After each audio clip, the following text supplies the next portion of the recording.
So the first section of the DVD is called Top Rock. Top rocking is the oldest part of this dance. It's the part of the dance that you're doing when you're standing up. Alright? Now for a break dancer, top rocking is a fast way to get on the stage and get into a tricks or into a power moves or into a flips or whatever. But for B.boy, top rocking is already an incredible dance itself. You can start it, like you can start a solo with the top rock. It's usually seen on the beginning of the solo, but you can also do it in the middle or in the end of the solo as well, or even as the solo itself, alright? If you look at music videos, if you see like top rocking on MTV or whatever, it's usually small clips, right? Really small part of the dance, and it's always like, it usually has nothing to do with the feeling of the music or feeling of the dance or not even rhythm at all. But hopefully you're gonna find out by the end of this DVD that there's more into it than just a couple of fast steps, right? Top rocking has taken a lot of influences from other dances as well, for example, like Lindy Hop or up rocking or different kind of line dances as well. And there's a lot of dancers as well who have influenced top rocking a lot, like for example James Brown or the Nicholas Brothers or so on and so on. And nowadays, if you look at like for great top rockers in the world, there's a lot of good top rockers. And for example, in my opinion, people like Crazy Legs or Ken Swift from the old days or Doze from Rocksteady, they really represent the essence of top rocking to me, like the original nice feeling of it.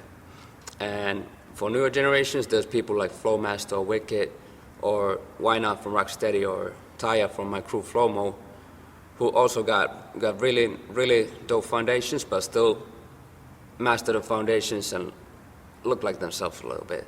So if you see like a silhouette of each dancer of this list, you're gonna recognize the dancer only by their style, all right? So the first step that we're gonna do is called the two-step.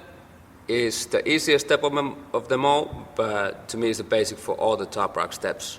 Everything is based on this simple step right here, all right? It's an old party dance. You're gonna find out soon. All right, two-step.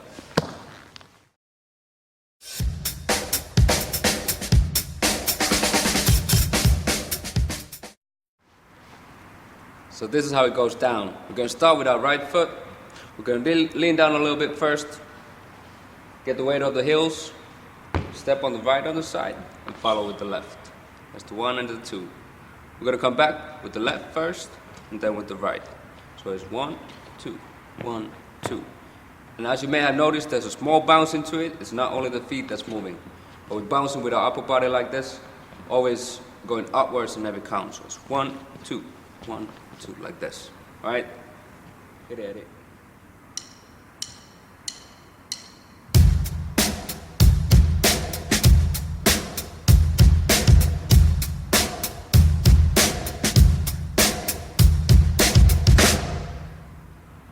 That's good.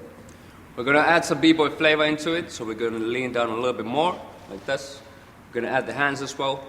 So it's kind of like you were grabbing something from the side and pulling yourself in, like this. 1, 2, 1, 2, all right? And a little bit more energy and attitude into it. Here we go.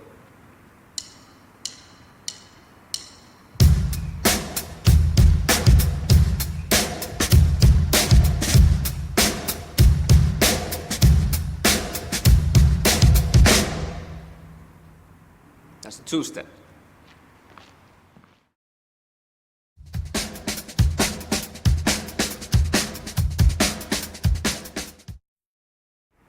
So all of the top rock steps have a lot of variations. And here we're gonna do another variation of the two-step that's equally as important. And instead of stepping on the side and following, we step on the side and come back to the center. So this is how it goes. So this is how it goes. We're gonna start from the center. This is number 1. We're gonna follow with the left leg on the side. That's 2. Coming back to the center. 1, 2, 1, 2, 1, 2, like this. All right, with 2 8s.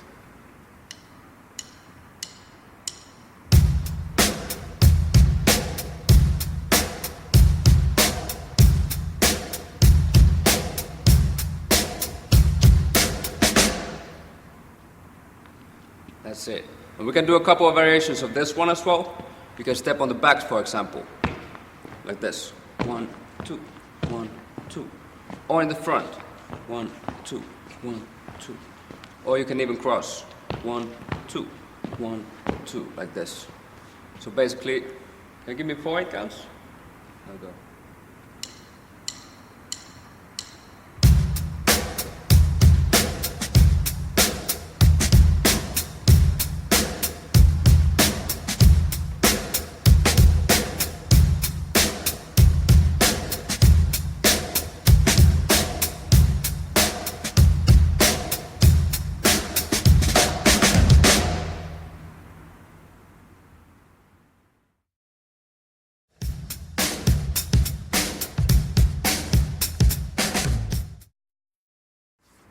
So on this next step, we're going back to the 2-step once again. We're gonna take the second version of it and add some kicks again, all right? It's called the Latin rock or salsa step. It got a lot of names, but we just call it the salsa rock this time, all right? And we'll go. So before we had a step like this. We're gonna take that one and add a kick into it. We're gonna start once again with the right. That's the number 1, we'll kick. We'll change the leg and step on the side like this. Come back in the center, kick with the left. Change, go on the side, all right? Kick, change, side. Kick, change, side, like this. Once again, if you're only using your feet, it looks kind of silly. So get some weight on the side as well when you go there, all right? You can also bend your knee a little bit to give some more flavor into it, all right? As far as for the hands, you can do it small like this. Always when you step on the side, you can spread them a little bit, or you can do it larger, bigger like this, all right? Whatever suits you the best, whatever looks natural on you, all right? Let's try to the beat a couple of times. 2 8 counts, please.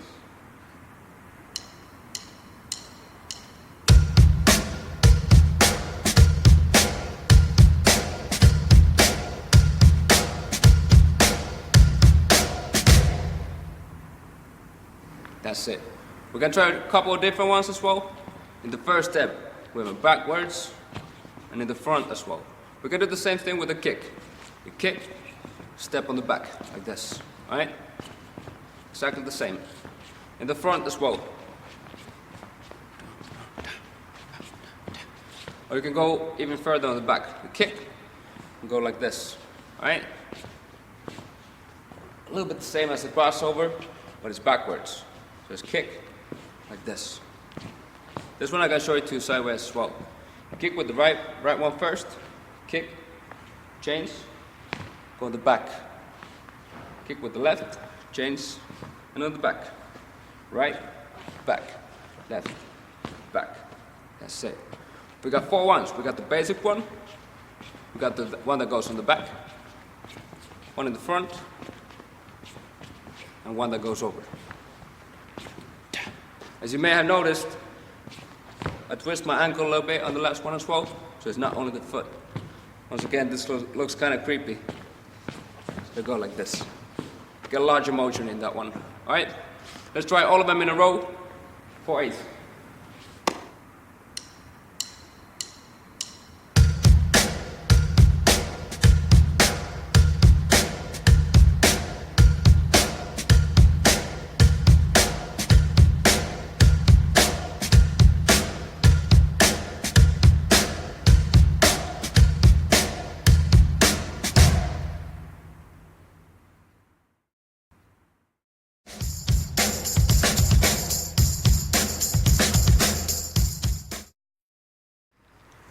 So next step is called the Indian step. It's the most popular step that you see B-boys do. And we're gonna take the last step that we just did and make it a little bit more lighter and add a little hop into it. You're gonna see soon. So the Indian step. We're gonna take the last step that we just did, starting from the middle, coming to the front like this. We're gonna add a little hop into it. We start with the 1, going to the front. And when we come back, we make a small hop, like this, all right? We're gonna add the hands as well. Lean down a little bit, cross the hands in the back, that's the 1. Open the arms in the front, and cross them again. Open, cross, right? When you come to the front, you come with your whole body weight, not only the foot, like this, but like this, all right? You can also twist your ankle a little bit to give it a little bit more flavor, like that. We're gonna hit the kick drums on the back. Can you give me a kick? That's the kick drum. And in the front, we're gonna hit the snare drum. Like this, all right? That's the basic structure for a lot of top rocks. Always hit the snares like this, all right? So this is it. 2/8 counts, here we go.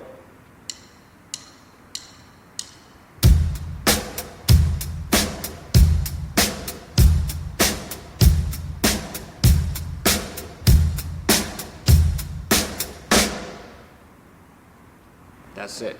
I'm gonna show it to you sideways as well, so you see the difference. This is the 1, you come in the front, 2, 3, 4, 5, 6, 7, 8. Another 2, please.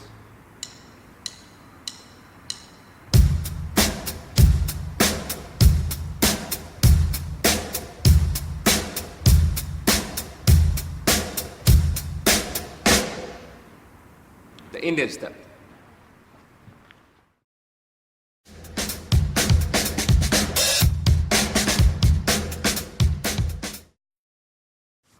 So next up, we're going to make a couple of different variations of the Indian step.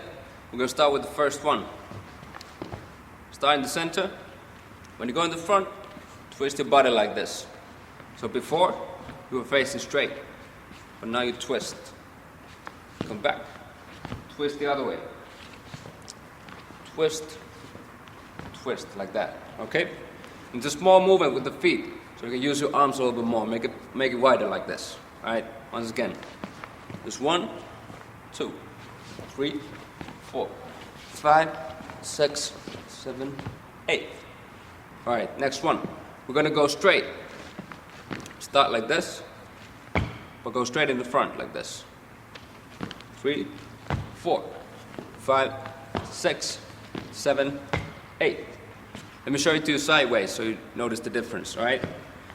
Start in the center. There's 1, 2, 3, 4, 5, 6, 7, 8. That's the second one. The third one, we're gonna hop a little bit further on. So before we did like this. We're gonna start the same way. 1, 2. But when we come back, hop a little bit more and bounce with the left foot as well. Like this. What happens easily is that you lose your form in this one. It comes like this. But try to imagine having the same form as we had in the original Indian step, but moving a little bit more, all right? So from here, hop, hop, like that. And the last one, we imagine a straight line in the ground like this. We stand on the line and go side and still stay on the line like this. Here. 1/8.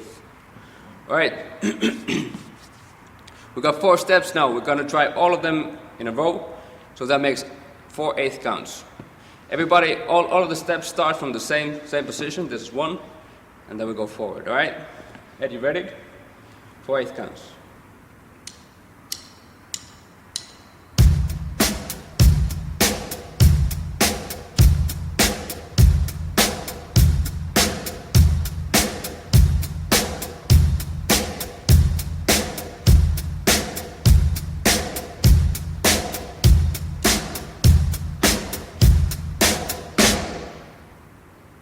That's it.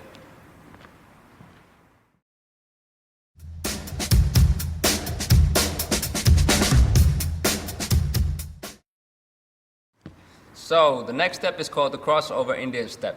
It's a little bit similar to the last step, but we're gonna add a little bit like a couple of kicks and gonna make it a little bit more complex. First, try to master the feet because they're the most complex ones. Once you got the feet locked down, follow with the rest of the body. All right, here we go. So here we go. We're gonna start kicking with the right foot, like this. That's the 1. We're gonna change. Kick with the left one. When we come on the side like this, and crouch a little bit, all right? Make sure the bottom of your sneakers shows like this. You come back, make a small twist with the left foot. All right, let's do it again. With the first with the right. 1, change, side, and twist. All right, the other way. Left, change. Go on the side like this, and go around. And we continue right away. First with the right. 1, and 2, round. 3, and 4, and 5, and 6, 7, and 8, like that. All right. First, you need to worry about your feet because they're a little bit more complex and fast in this one. So let's try for a slower beat. Here we go.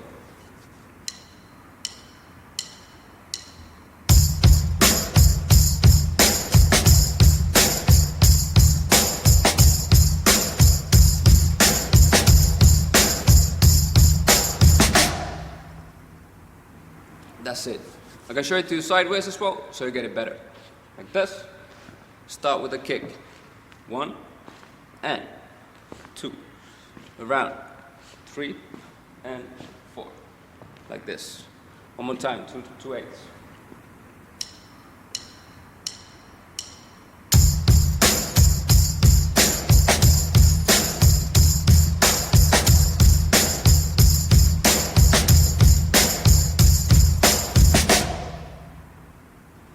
That's it. When you get the feet, you can try to learn the upper body as well. First of all, when you do the kicks, you lean back a little bit like this. So that's 1. And when you go on the side, go down a little bit. Then once again, backwards. And on the other side. On the right. And on the left. All right? With the hands, you can do whatever is natural. For example, when you go on the side, go the other way, like this. So if your body is on the right side, your hand are on the opposite side, on the left, and the other way around. All right, 2 more 8 counts with a little bit of like B.boy flavor, a little bit faster. Here we go.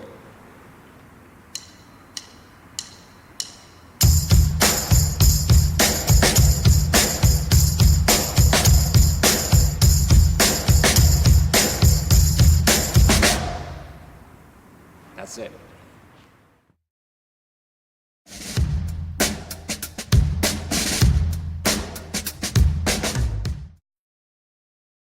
The next step is called the sailor step or the march step. It gives a small illusion like you were marching on the same place, so that's why the name. All right, here we go. So it's walking on one place like this, but you add a little hop into it so it makes it funky. Here we go. Starting with the right. You step in the front, but at the same time, kick the left leg a little bit on the back like this. And you hop on your right.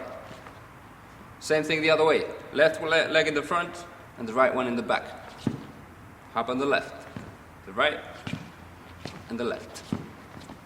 Like this.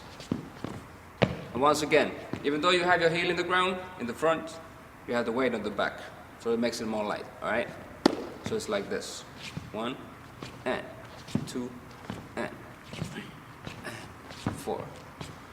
Let's try it a little bit slower. All right.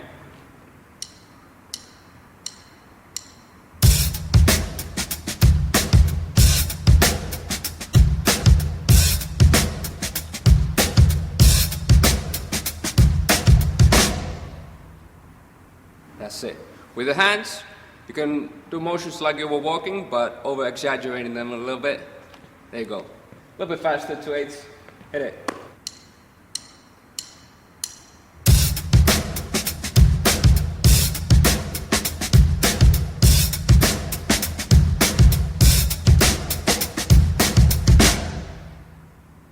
There you go.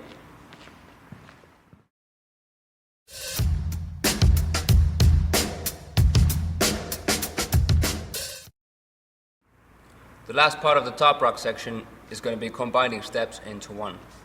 We have 4 steps that we're going to combine. We're going to start with the march step. Then we're going into salsa rock, straight to Indian step, to the crossovers, all right? We're going to start with the march step because we need an entrance, first of all. When you're going to enter a circle or a stage, you already need to be in the character that you're gonna dance in, all right? A lot of people, they walk in, wander around, and then start breaking, but that's not good. Once you step in, you have to be in shape, all right? You have to be sharp. So that's why we start with the march step, walk forwards, and get to the steps later on. Another reason why this is important, nobody's gonna do like 2/8 counts of salsa rock and then think for a while and then go into the step. A good top rocker always mixes the steps like in small pieces instead of doing 1/8 count of this and 1/8 count of this. So what we're gonna do, we're gonna try 4 counts of each step. Let's try it. So make sure you notice that most of the steps start from almost the same position. So it's easy to change from one step into another one. We're gonna start with the march step from the back, come in the front a little bit, and we go. Starting with the right, 4 counts. 1, 2, 3, 4. Going into the salsa rock. 1 and 2, 3 and 4. In this step. 1, 2, 3, 4. Here you have to push back a little bit, and 1 and 2 and 3 and 4. Now this is not too nice of a way to quit the solo, so we can finish and 1. To make a small pulse or small freeze. Let's do it again. Starting with the right, here we go. 1, 2, 3, 4. 1, 2, 3, 4. 1, 2, 3, 4, and 1 and 2, 3 and 4 and 1. This is a little bit fast, especially the ending, but I tried a couple of times, so I'm sure you get it. Let's try to the beat. 2/8 counts.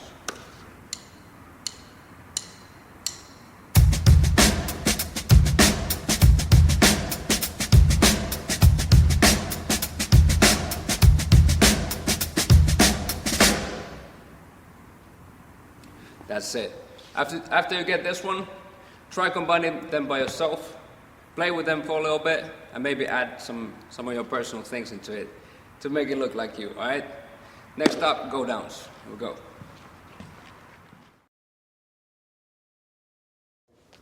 So this part of the DVD is called the go downs. It basically means the transition from the top rock onto the ground. And if you see a beginner B-boy, usually they only have one way of going down or hitting the floor. They put their hand in the ground and go into power or whatever. But if you see experienced B-boys, every time they hit the floor, they go down differently because they don't want to repeat. And also the timing of the go down is very, very important. We decided to give you a small example of it. Let's give it a try. You got Apache locked down? Yeah. Here we go.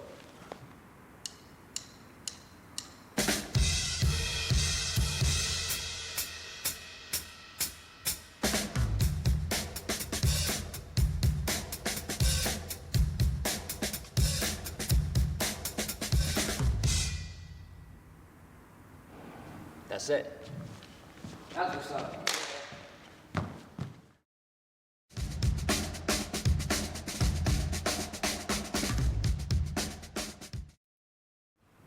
The first go down is called the basic go down. It's the most easiest one and it's also the most popular one in the world. You step back, touch the floor with your hand like this. Lean your knees a little bit so you don't look like an American football player like that. Go down like this, right? The other way as well. Step back, touch the floor. Let's try it straight from the basic top rock. Gonna start 1, 2, 3, 4, 5. The other way as well. 1, 2, 3, 4, 5. Let's try to the beat. 2/8.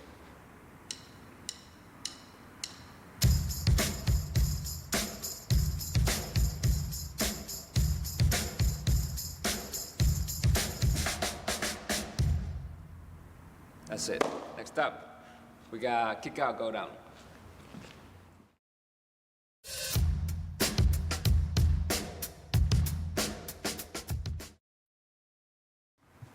So this is the kick out, go down, and it's also pretty simple. You go down first, touch the ground, and then open your legs after that, all right? First to the back, then to the side. We do the same move on the right side and in the front as well. It's also used in up rock in this go down, but it can be used in breaking as well. All right? In the top rock, we had a small form. We're leaning down a little bit. Try to have the same form when you go down as well. so it looks complete, all right? So we start like this. Touch the floor, open the legs. That's it. On the side, the same thing. Like this. And on that side, like that. And in the front as well. And to add a little bit of rhythm in it, we're gonna start it with a kick, like this. So we go down, that's 1, 2, 3, 4, 5, 6, 7, 8, like that. And so on and so on. We try to the beat straight away, 2 8, here we go.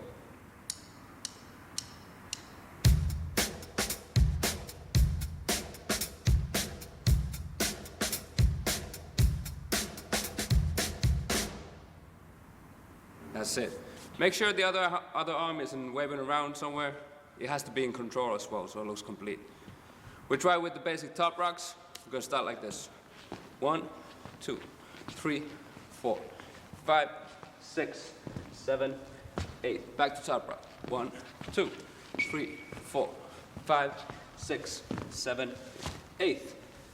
And so on and so on. 4 8, Ed. We go.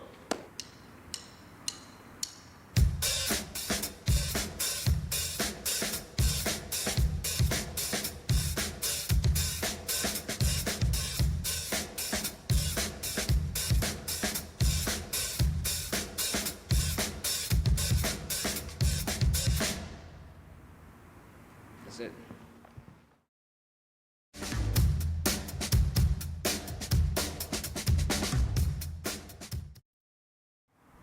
So this move is called the knee drop or the corkscrew. We're gonna start like this. We're gonna hop on the left leg, kick back with the right. Follow with the arms in the front, also lean down with the upper body a little bit so you don't fall so high. We're gonna continue kick with the right leg like this. It hits your knee and you continue the kick so that you hit the ground with this knee go like this on the front left. Go down, you can touch the ground if you want to, and spin up, facing that direction like this. Let's do it again. This is number 1, go down, 2, spin up, 3, and 4. Let's try it the other way. Kick with the left, also follow with the hands. Go in the front, there's 2, spin up, 3, 4. You can do this with the hands, touching the ground to get more balance, or without the hands if it's okay like that.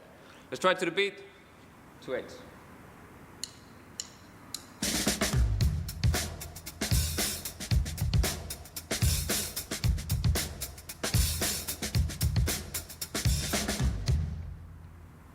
That's it. Let's mix it with the basic top rock. We're gonna start like this. 1, 2, 3, 4. Kick, go down, and spin up. The other way. 1, 2, 3, 4. Kick, go down, spin up. To the beat.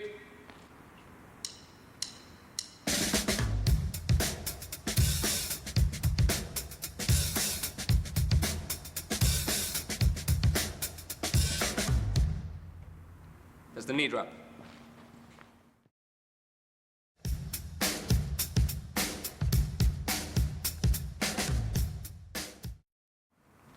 So now we're going to try a couple of variations of the knee drop. First of all, we did the corkscrew and we spin up. We're going to reverse that move, so it's going to spin down. So the actual move was like this. Spinned up. We're going the opposite way, like this. We can start it with the right foot, kick in the back so we get more spin like this. Spin in that direction, touch the ground, open the legs, and get up. The other side as well. Kick with the left, spin, touch, get up. Let's try with the counts. There's 1. Spin that way, and you get more speed with your hands as well. So instead of only using your feet, do it like this. Alright? Once again. 1, 2, 3, 4, 5. The other side as well. 1, 2, 3, 4, 5. Now what happens easily? When you step back, spin, your knee goes like this. You hit the ground with the knee. But while you're spinning, you need to open your knees a little bit so you end up in the right position. Let's try mixing it with the basic top rock. We're going to start like this. 1, 2, 3, 4. You step back with the right.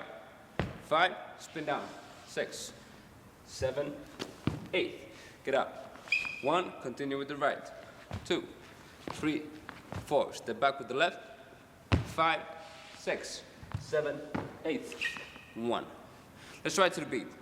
With 2 8s.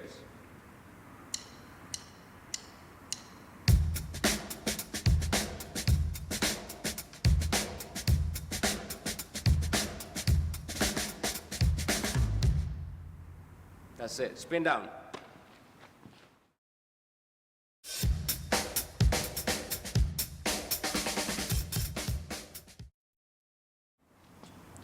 Once again, we take the knee drop, but we're going to make the whole move spin this time.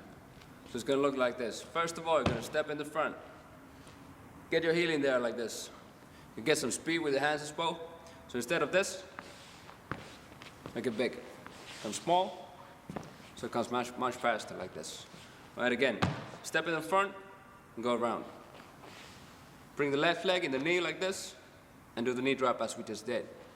Go down, spin up the same direction.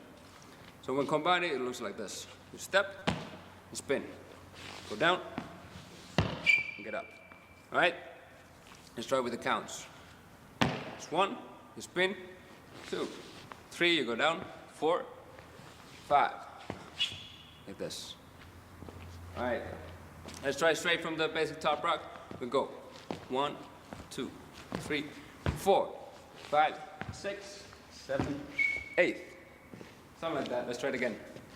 1, 2, 3, 4, 5, 6, 7, 8. Let's try it to the beat. 1 8 count, please.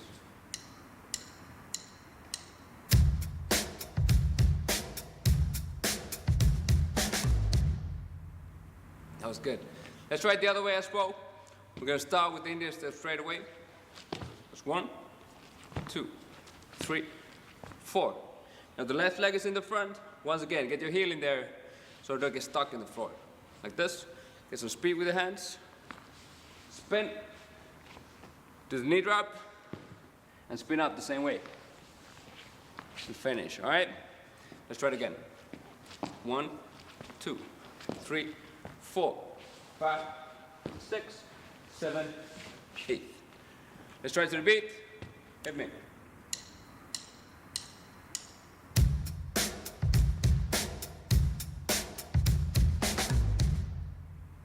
That's it. Spin and knee drop.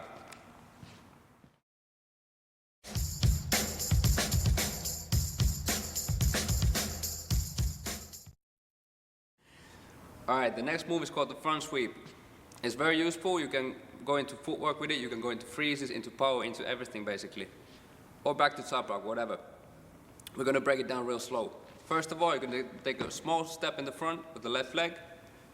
You're going to do the sweep with the right leg. So basically you can have your arms in the opposite side, just to give it more balance and give it more style. Do it like this.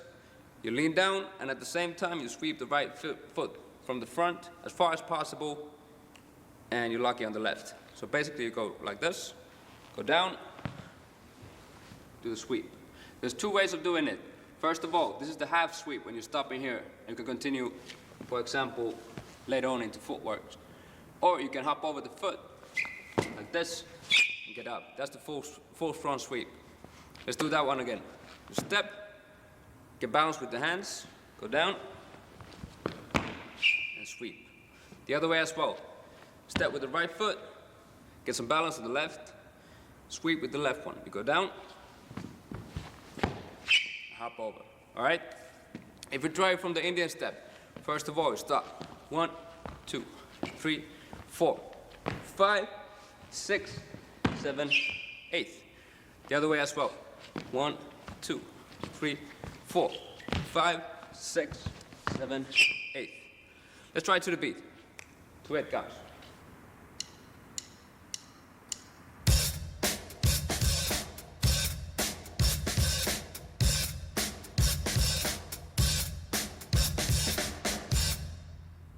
That's the front sweep.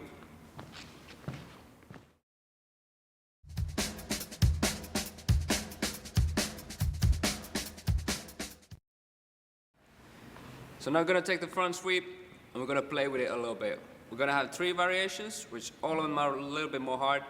So basically, you need to master the first one first, and after that come into this. All right? Let's give it a try. We're gonna start with a kick once again. So first of all, you jump on your right leg, kick with the left, add the arms into it, and do the sweep. And when you do the sweep, make sure that you're not leaning forward too much. It looks like this. All right? Lean back a little bit. To make it look easy. The second one, we're gonna add a twist. Start like this, like we did on the spin down. Go round, make a small hop, kick, into the sweep. Third one, we're gonna make it move. So first of all, we're gonna start like this. Step on the back, make a hop, kick, and sweep. We're gonna try all of these to the beat straight away, mixing it with the Indian step. So it's gonna be a little bit complicated. Let's try it. 3/8.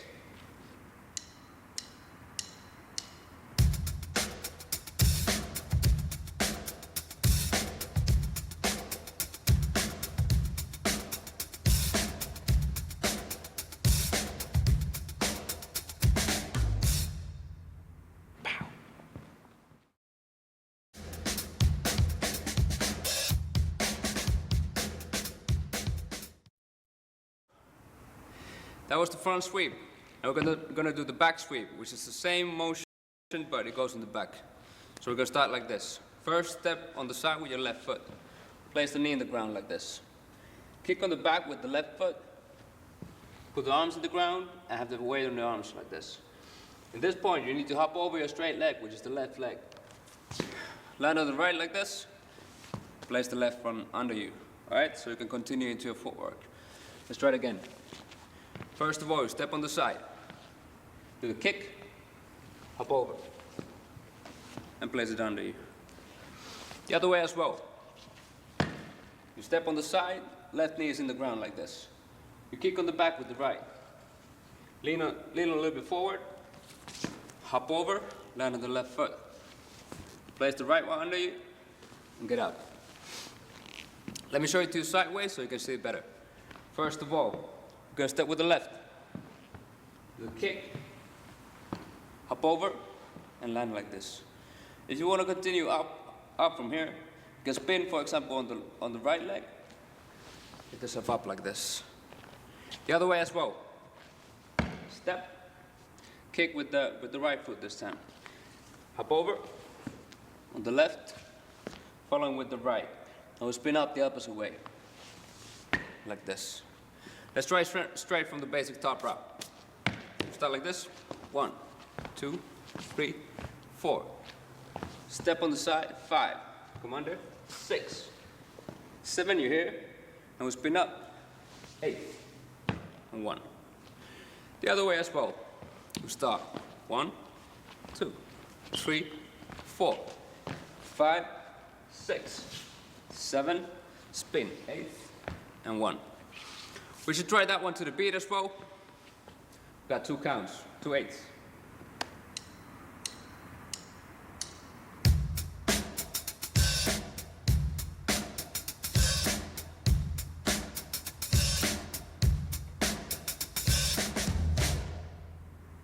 That's the back sweep.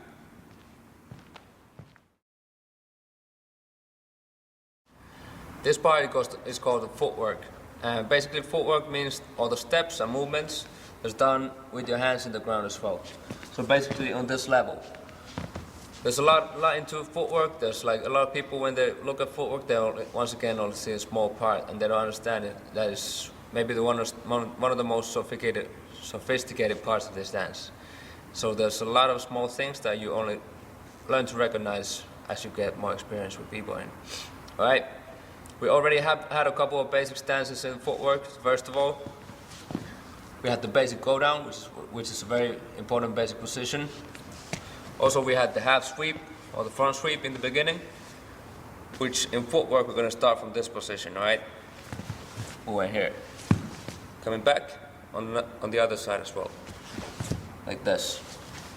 In the front, you're going to open your knees a bit, lean backwards a little bit, but still have the weight in the middle part like this. One hand in the back, like this. And also, I have my palms in the air. Usually when people start footworking, they start like this. But to me, this is the best position because first of all, it lifts your upper body a little bit. So it's gonna be a little bit lighter in your footwork like this. And also, it gives more weight on your feet. And usually, like if you think about making footwork like this, you're gonna be leaning on your hands and shoulders, which are gonna be very tired after a couple of rounds. But if you're leaning on your feet, naturally your thighs are much more like powerful than your hands, right? Like this. And basically there's a circle into it that we're gonna do, and we're gonna have the weight in the center. So it's look like this. If you want to study footwork, a very nice person to study, like a epitome of footwork is like Ken Swift. So basically, study Ken Swift style, and you're gonna find out what it's about.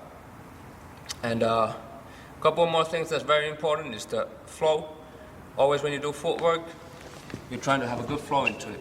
So instead of only using the feet like this, you try to have the whole body in it, all right? And instead of only doing steps, you can push from the floor to get more speed and more flow. Also, it's important to change directions and change speed. And the most important thing is to breathe when you're doing footwork. A lot of people, when they go down, they start going real fast like that. But they forgot to breathe, and then it's not gonna look natural at all. If you breathe, you're gonna have a lot more stamina into it, which is the most important one. All right? The first move that we're gonna do in footwork is the coffee grind. We're gonna do it both ways in both directions, so check it out. Here we go. This is how it goes.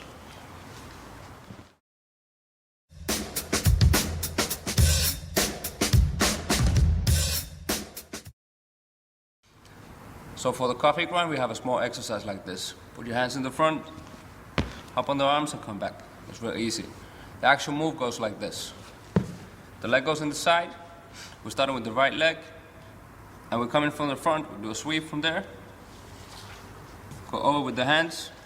And in this part, when it's about to touch the left leg, you need to hop on the hands again, hop over the foot and come on the side like this. You do it a couple of times.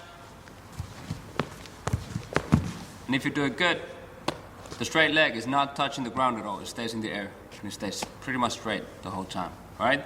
Let's try it the other way as well. From here, left leg goes to the front.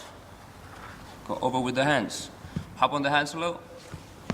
Come on the side like this. And again.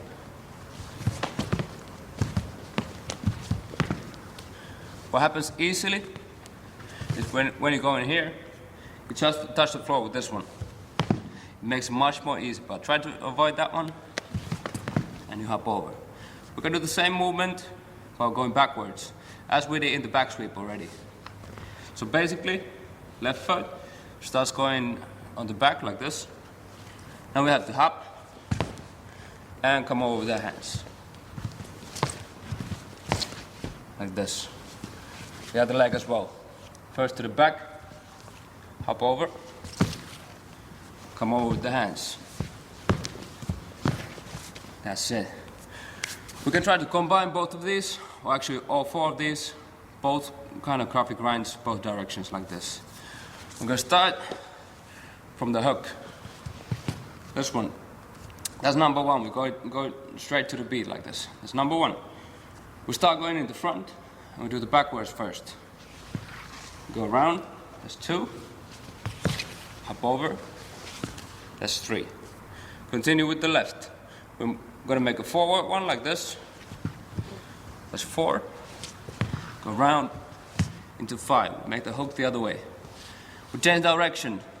Start going forward with the left. Six. Hop over. Seven. Do the front sweep with the right. Eight. And one. Once again, the same thing. 1/8 count for the move. Starting forwards. 1, 2, 3, 4, 5, 6, 7, 8, 1. Let's try to the music. 1/8 count, please. We'll go.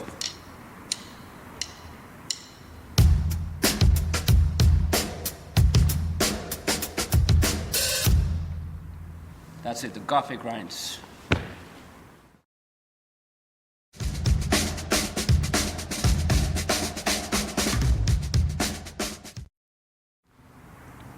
Next move is called the switches or the CCs, and it's a very classic move and it's a nice way to get rhythm into your footwork. There's different rhythms to it, you're gonna find out soon. The name CCs itself comes from a crew called Crazy Commanders from the 70s New York, so check it out what it's about. So we're going with the CCs. Once again, we got a couple exercises to make it look fresh. First of all, we're gonna try starting from this position. It's a move called the Russian. And basically what it means, we're gonna change the feet in the front with the next one like this. All right? It's gonna give you a lot more form. Check out the hands as well, so that once again, waving around, has to look good. All right? And it's gonna give you more balance and it's gonna make the movement lighter. We can try that one with the hands as well. So start like this, and you change. All right? The feet doesn't have to be straight in the air, like this. Looks kind of silly. It can be bent a little bit. Also have the ankle bent like this, so it looks fresh. Then we're going to go into the actual CCs. We're going to start like this. We're going to place this part of the foot in the ground, like that. Lean over, make a small kick in the air like this. Come back, then do the change. And the other way as well. Go on the side, come back, and change. All right? Try to have your upper body in the same position all the time, so it looks better. We can add some rhythm into it. So first of all, we can go like this. There's 1 and 2. The other way. 3 and 4. 5 and 6, 7 and 8. All right. In the middle, there's a hop. When you change a little bit, change your feet. Let's try to do the rhythm. We got 1/8 count. Give me.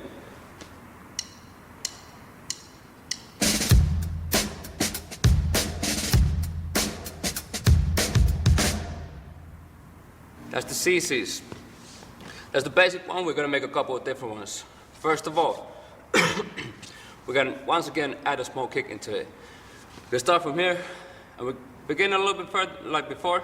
We're gonna go and 1 and come down, 2 and 3 and 4 and 5 and 6 and 7 and 8. That's how we make it a little bit more funky, right? Next up, we're gonna make a switch. Go on the side. 1. When we hop back, hop with the left leg as well a little bit like this. And change in the air. Land on the right foot. The other way. The left foot in the ground. Switch. Once again. The side. Come back. Side. Come back. That's it. Now the last one. We're gonna change the angles a little bit. Now we went to the front. Like this. We'll go on the side as well. So we make the movement a little bit bigger. It's gonna have some more power into it. So first of all, you're gonna go 1 and 2, 3 and 4, 5 and 6, 7 and 8. Whew. We're gonna try all of these in a row. 4/8 counts of each. We're gonna start with the basic one, going into the kicking one, going into the switching one, and going into the last one with the angles. And make sure you know this in the third one, when we switch the leg in the air, you change the rhythm a little bit. Instead of going 1 and 2, 3 and 4, we go 1, 2, 3, 4, like this. It's a little slower like that. So, straight to the beat, 2/8.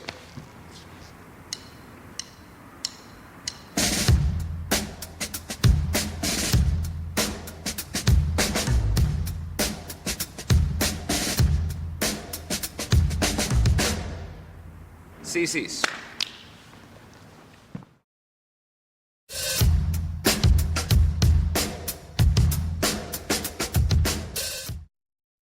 So now we're going to move forward with the rotating footworks. We're starting from the 6th step, which was made up by B.boy's of Crazy Commander's crew from New York. And we're going to go forward up to 5, down to 4, 3, 2, all those steps. And basically how you get a 5-step out of 6-step, you just take 1 step out, and it's going to lead and end you out with a 5-step, and so on and so on. Like, that's the way you're going to move forward. eventually end up in the 2-step. You're gonna find out soon, so this is how it goes. So the first one is 6-step. It's basically walking around your hands with 6 steps. And it's symmetric on both ways, so basically it's the same thing, whatever direction you do. And to be honest, all the positions that's gonna be in during the 6 steps are already done in the past of the DVD. We're gonna start with the basic go down, which was this one. We're gonna end up on the side, which was the kick out go down on the side. We're gonna do the knee drop, follow to the basic footwork step, all right? We're gonna do the half sweep, like this. Kick out, go down on the left, like this. Back to basic go down, like this. All right, let's do it again. Start with the left. Step on in the front, follow to the knee drop, under your body with the right. Go from the front, come down under you. This we did in the coffee grind exercise as well. Do the half sweep. At the same time, change your hands like this, all right? Step on the back, come in the front. One more time. Left first, follow with the right. Left comes under you, all right? During the second step, or the next step, we're gonna change the arms. We're gonna avoid this position because that's gonna make us real slow and clumsy. All right? From this point, step like this. Left one in the back, to the beginning like that. All right? Let's try it the other way. Basic go down, kick out on the left side like this. Go to the knee drop, under your body, the left leg. From the front, under your body with the right. Half sweep with the left, like this. Kick to the back with the right. Follow with the left to the beginning. One more time. Just 1, 2, 3, 4, 5, 6. And what happens easily, that once again, when you're in the back, the hip is going to be real high like this. When you go in the front, you're going to be low. But to save energy, if you want to do 50 rounds of 6-step, you don't want to waste your hip like this all the time. So let's try to stay on the same level. In the back, you stay pretty low like this. And in the front, you try to be natural, leaning a little bit backwards. Like that. We're going to add some rhythm into it. We're going to start with the Indian step, or the basic top rock. Let's do like 2 rounds of 6-step, and it's going to lead into like 2 8 counts. Let's try it like this. All right, we start from here. 1, 2, 3, 4, 5, 6, 7, 8. Basic go down. 1, let's continue. 2, and 3, and 4, and 5, and 6, and 7, 8. 1. All right, so there's 1 8 count of the basic top rock, 2 rounds of 6-step on each count, and then get up. We're gonna be up on the 1. Let's try it the other way as well. 1, 2, 3, 4, 5, 6, 7, 8. 1, 2, and 3, and 4, and 5, and 6, and 7, 8. 1. That's it. We're gonna end up in 4 8 counts if you do it both ways in a row. Let's try to repeat. Hit it.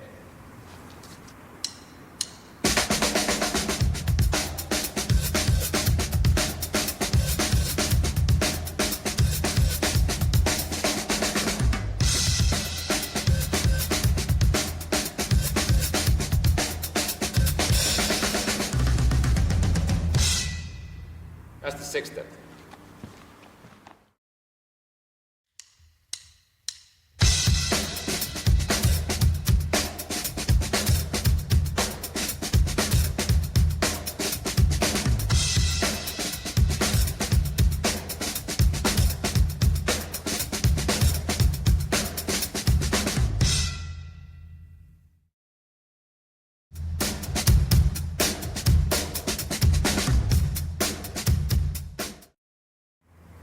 So going on to the 5-step. We're going to start the same way as we did in the 6-step, but instead of stepping in the front, we're going to hop straight to the front on our right leg. So we're basically skipping the first step. It's going to be 1, bring the left leg under, 2, to sweep, 3, 4, 5, and again, 1, 2, 3, 4, 5. Because we're skipping steps, it easily ends up turning like this, but that's okay, that's the way it's supposed to be. The other way as well. We hop on the left straight away, so we're skipping this step and hop in the front. Just 1. Bring right leg under you. 2. Sweep. 3, 4, 5. And another one. 1, 2, 3, 4, 5, like that. So that's the 5 step, alright? It's a nice way to make 6 step look a little bit faster. It's like kind of like an illusion, but you still need to master both ones, alright? Going on to the 4 steps, we got 2 versions of the 4 step. First of all, we're gonna start like this. We're gonna hop on the right like we just did on the 5 step. That's 1. Bring the left leg under you. 2. Carry on with the half sweep. 3. At this point, you put the left hand in the ground and open the legs already. 4. Let's do it again. That's 1, 2, 3, 4. So now we're skipping the last step. Instead of going 4, 5, just jump it straight over, like this. Alright? The other way as well. Jumping on the left leg, it's 1. Coming out under, 2, 3, and hopping the legs open, 4. Again, hopping on the left, 1, 2, 3, 4. That's it. That's the first one. We got another one as well. It's gonna be a little complicated. Starting from here, hopping on the right like we just did. 1, coming under, 2. We're gonna do the sweep, but instead of touching the floor in here, we're gonna hop the left one on the side. 3, following with the right. 4. Let's do it again. We hop on the right. There's 1. Bring the left leg under. 2. In the sweep, you kick the left leg on the side. 3. Come on the side like this. 4. So what we're basically skipping is the first step, this one, of the 6th step. And in the front, we're skipping the half sweep. Hopping like this, alright? The other way as well. Hop on the left. There's 1. Bring the right one under. 2. Make the sweep. But kick the right one in the front. Come the left one under like this. One more time. Hop on the left. Bring the right one under. The sweep. But kick the right one in the front. Go under like this. Alright. 4th step is an illusion as well. You can make it spin both directions really fast. It looks like a really fast 6th step, but you're actually skipping steps once again. Alright, what happens easily? It ends up being bouncy like this. So it's going to be like 1, 2, 3, 4. But that's what's going to cut the flow. Like I said, in the 6th step, you try to have the hip at the same level, alright? So you try to flow with it instead of hopping like that. It's going to look like this.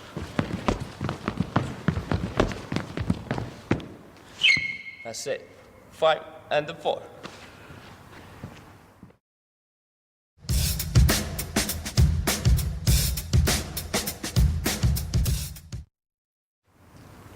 Going to the 3 step, once again we skip 1 step. We're going to take the first 4 step, which was this.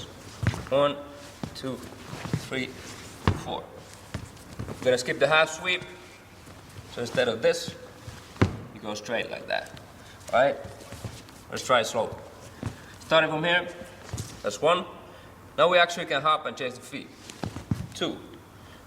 Bring the hand over the straight leg and open it straight away. That's it. You turn in like 180 degrees, like a half a turn on one 3 step. Let's do it again. From here, you jump on the right. That's 1. Switch. 2. Put the hand in the ground. Open the legs. 3. The other way as well. Hopping on the left foot. That's 1. Changing. 2. Bring the hand over and open. 3. One more time. Hop on the left. 1. Switch. 2 and 3. Alright? If you want to go real fast, instead of putting both feet in the ground on the back, you can just put one, which is if we go in this way, is going to be the right one. So that gives you more flow like that. So instead of doing this, dun, dun, dun, you go like this. Alright? We're going to try to the rhythm as well. And actually we're going to have a small pause in here just to add in more rhythm. So it's basically the same rhythm as in the CCs. It's going to be 1 and 2, 3 and 4. Like this. So we take the India step. Once again, do 1/8 count of that. We go down this time on front sweep. Do 4 pieces of 3-step and get up on the 1. This is how it goes. 2 8s.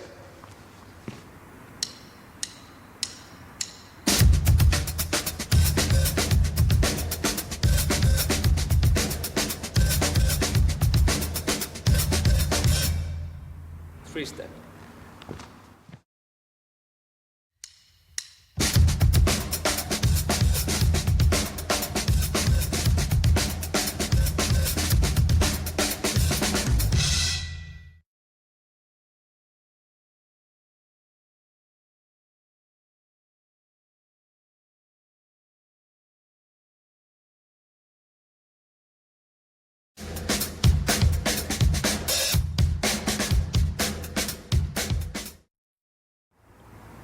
Going to the 2-step, which is also known as the baby swipes, because it's like the big swipes, but compressed in a smaller space. So it's like a nice introduction to the big swipes as well that we're going to do later on in the power section.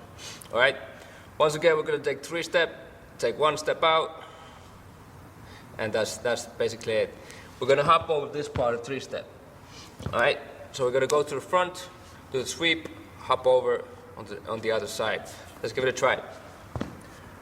We're going on the right side, place the left foot under you, we're going to do the sweep, but instead of opening your feet in here, kind of like kick the other leg in the air like this, kick it with the left leg gets in the air, you're going to land on the right foot, so basically in the air you're going to change your foot.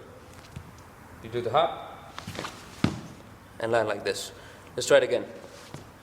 Left leg under you, do the sweep, and change. Once again, sweep, change. That's it. Let's try it the other way as well. Go to the left, under you, and do the sweep. And hop. Like that. Alright, we're going to try to the beat once again. We're going to make a couple of slow ones, then we're going to go faster after it. Started with the basic Indian steps and going down with the sweep. This is how it goes.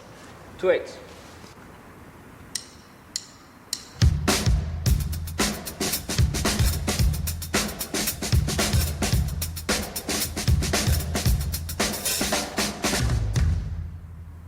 Baby swipes.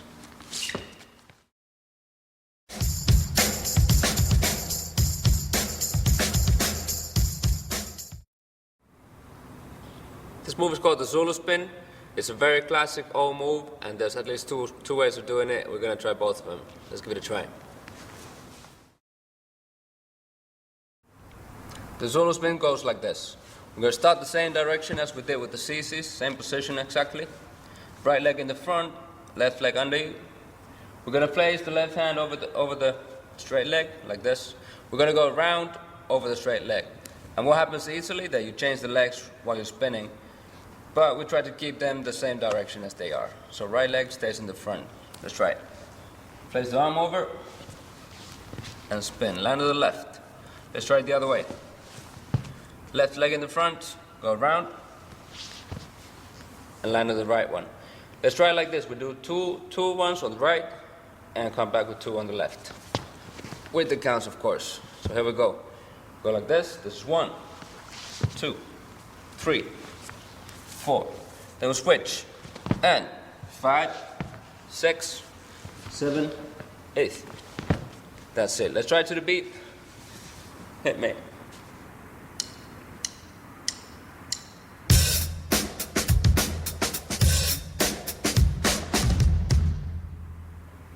That's it. Make sure your ankle is bent once again. The straight leg can be bent as well, so it looks a little bit better like that. Next one is going to be going around as well like this. So basically we do the same move, but we're circling, making a big circle with the same move at the same time. All right, that's why it's also called around the world. We start the same way, but instead of putting the arm right next to you, you can try to lean backwards a little bit. So like this, put it there, and go over. When you land on your left foot, you can kick on the right one a little bit and make a small spin, like this. All right, let's do it again. And kick, kick. We're gonna make 4 turns. So on each one, we're gonna make like a quarter circle like this. So on 4 turns, we're gonna make a full circle. And we're gonna have the same counts, 2 counts on each spin. So basically it takes 1/8 to go around. Let's give it a try. And this move looks much better if you go much faster. So let's make it a little bit faster, right? Hit me.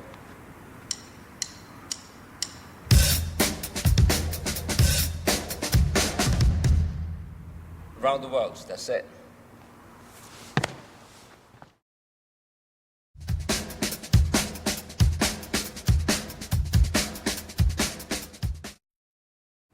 So this is the baby love, also known as the scrambles. It's the last one of the rotating steps on this DVD. Later on in the advanced DVD, we're going to do some drills, how to change directions and such. But now we're going into the baby love. It's more simple, and but to make it look fresh, it's always going to take a lot of practice. So here we go. We're going to step with the left like this, like we did in the 6th step. But we're going to follow with the right out there already, like this. The left one is going to start again, or go on the back. And right one follows. Let's do it again. Left first, right next to you, left to the back, right next to you. So first of all, you step the left one in the front, right one in the back, left one in the back, right one follows. That's it. Once again, left, right, left, right. Instead of once again using only your feet, you can twist your hip a little bit just to make it just a little bit bigger. So when you step in the front, you can open up like this. Come on the side, and when you step to the back, turn the other direction, like the direction where we're coming from, like this. That's it. Let's try the other way as well. Front, side, back, side.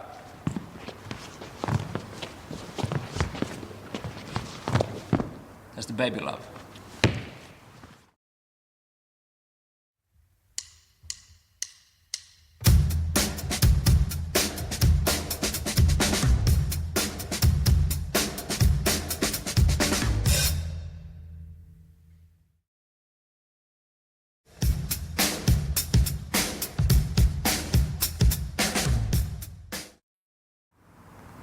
Moving on to the shuffles, we got the front shuffles, back shuffles, and the side shuffles.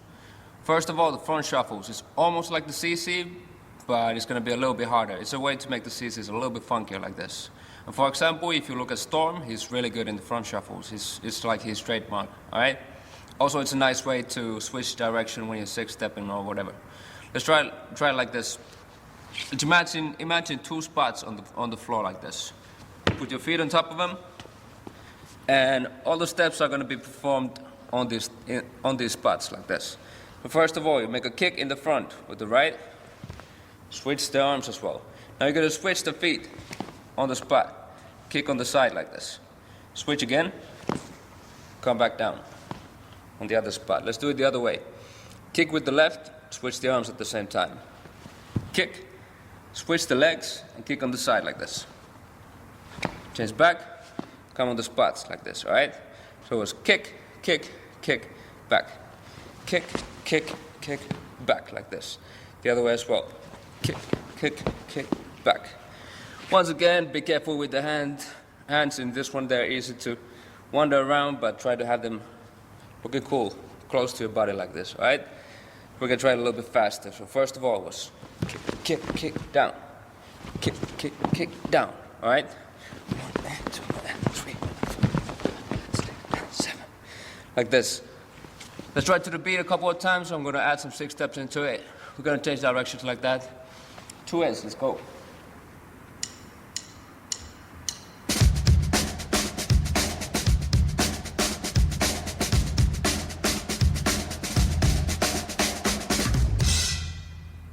front shuffles.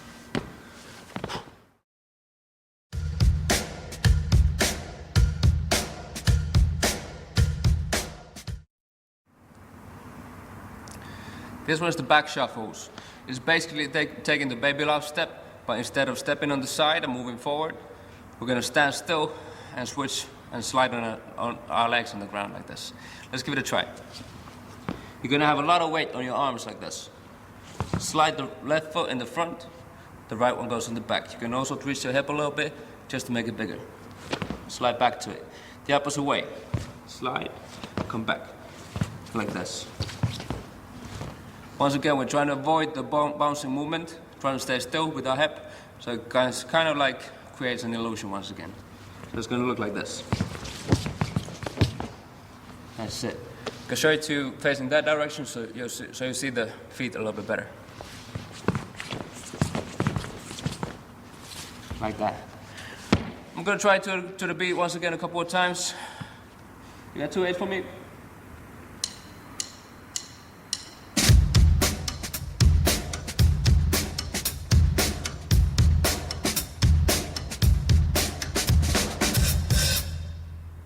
That's the back shuffles right there.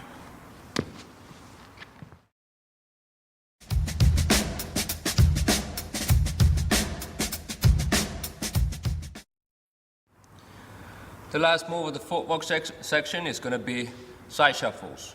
It was a move that was taught to me by B.boy Zulu Gremlin, and basically you take the shuffling motion but put it on the side like this.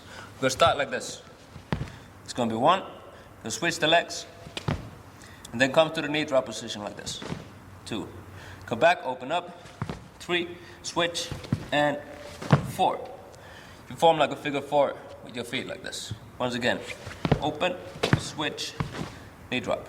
Back again, like this. Let's try it the other way as well. Starting from here, 1, switch, and knee drop. Open, switch, like this. Once again. And have the weight on the hands so you can slide the feet more easily. Let's try 1/8 count to the beat. Hit me up.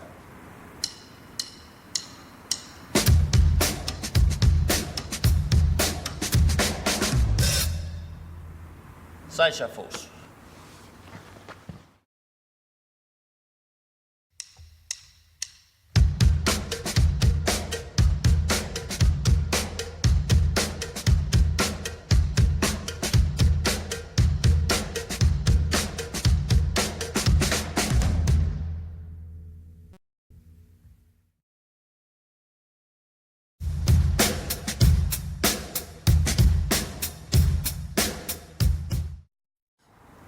Most of these steps start from the same positions.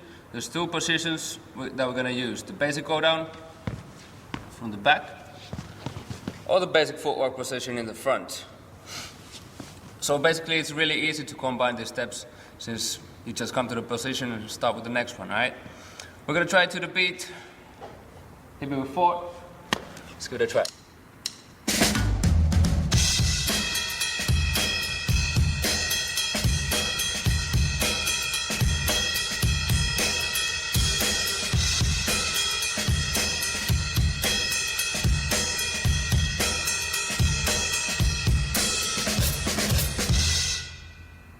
Combining footworks, adding more rhythm. So it's basically the same rhythm as in the CCs. It's going to be 1 and 2, 3 and 4, like this. So we take the India step. Once again, do 1/8 count of that. We go down this time on front sweep, do 4 pieces of 3 step, and get up on the 1. This is how it goes. 2/8.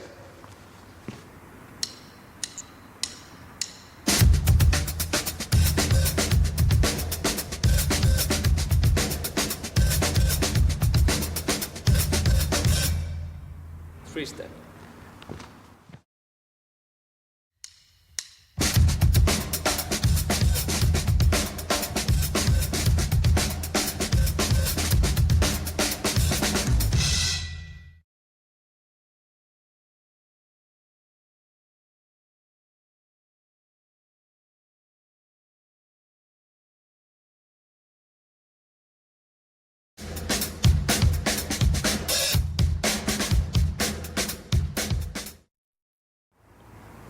going to the two-step, which is also known as the baby swipes, because it's like the big swipes, but compressed in a smaller space. So it's like a nice introduction to the big swipes as well that we're going to do later on in the power section.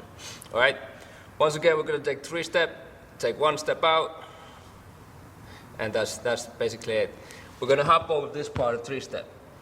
All right. So we're going to go to the front, do the sweep, hop over on the other side. Let's give it a try. We're going on the right side. Place the left foot under you. We're going to do the sweep, but instead of opening your feet in here, kind of like kick the other leg in the air like this. Kick it with the right, the left leg gets in the air. You're going to land on the right foot. So basically in the air, you're going to change your foot. You do the hop and land like this. Let's try it again. Left leg under you, do the sweep, and change. Once again, sweep, change. That's it. Let's try it the other way as well. Go to the left, under you, and do the sweep. And hop. Like that. Alright, we're going to try to the beat once again. We're going to make a couple of slow ones, then we're going to go faster after it. Starting with the basic Indian steps and going down with the sweep. This is how it goes. 2/8.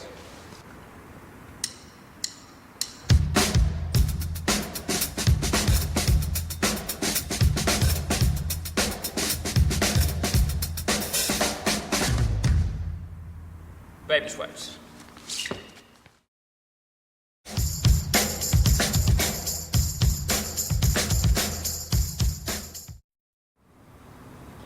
This move is called the Zulu spin.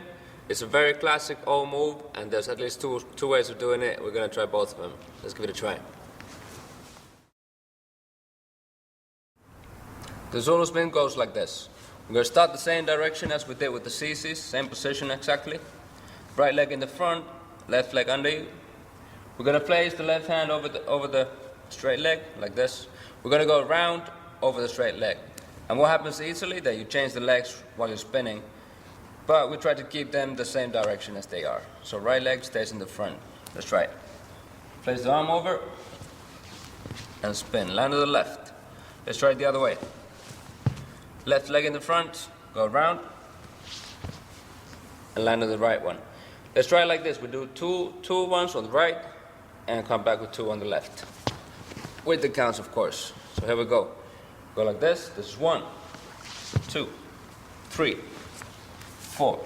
Then we switch. And 5, 6, 7, 8. That's it. Let's try it to the beat. Hit me.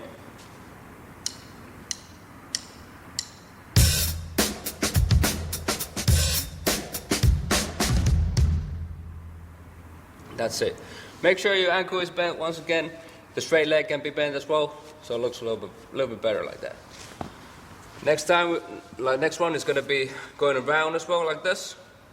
So basically, we do the same move, but we're circling, making a big circle with the same move at the same time. All right, that's why it's also called around the world. We start the same way, but instead of putting the arm right next to you, you can try to lean backwards a little bit. So like this, put it there, and go over. When you land on your left foot, you can kick on the right one a little bit and make a small spin, like this. All right, let's do it again. And kick, kick. We're gonna make 4 turns. So on each one, we're gonna make like a quarter circle like this. So on 4 turns, we're gonna make a full circle. And we're going to have the same counts, 2 counts on each spin. So basically it takes 1/8 to go around. Let's give it a try. And this move looks much better if you go much faster. So let's make it a little bit faster, right? Hit me.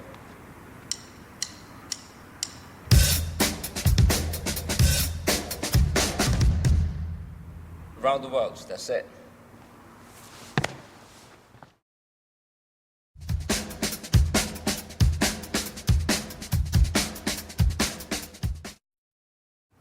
So this is the baby love, also known as the scrambles. It's the last one of the rotating steps on this DVD. Later on in the advanced DVD, we're going to do some drills, how to change directions and such. But now we're going into the baby love. It's more simple, and but to make it look fresh, it's always going to take a lot of practice. So here we go. We're going to step with the left like this, like we did in the 6th step, but we're going to follow with the right out there already, like this. The left one is going to start again, but go on the back, and right one follows. Let's do it again. Left first, right next to you, left to the back, right next to you. So first of all, you step the left one in the front, right one in the back, left one in the back, right one follows. That's it. Once again, left, right, left, right. Instead of once again using only your feet, you can twist your hip a little bit just to make it just a little bit bigger. So when you step in the front, you can open up like this. Come on the side, and when you step to the back, turn the other direction, like the direction where we're coming from, like this. That's it. Let's try the other way as well. Front, side, back, side.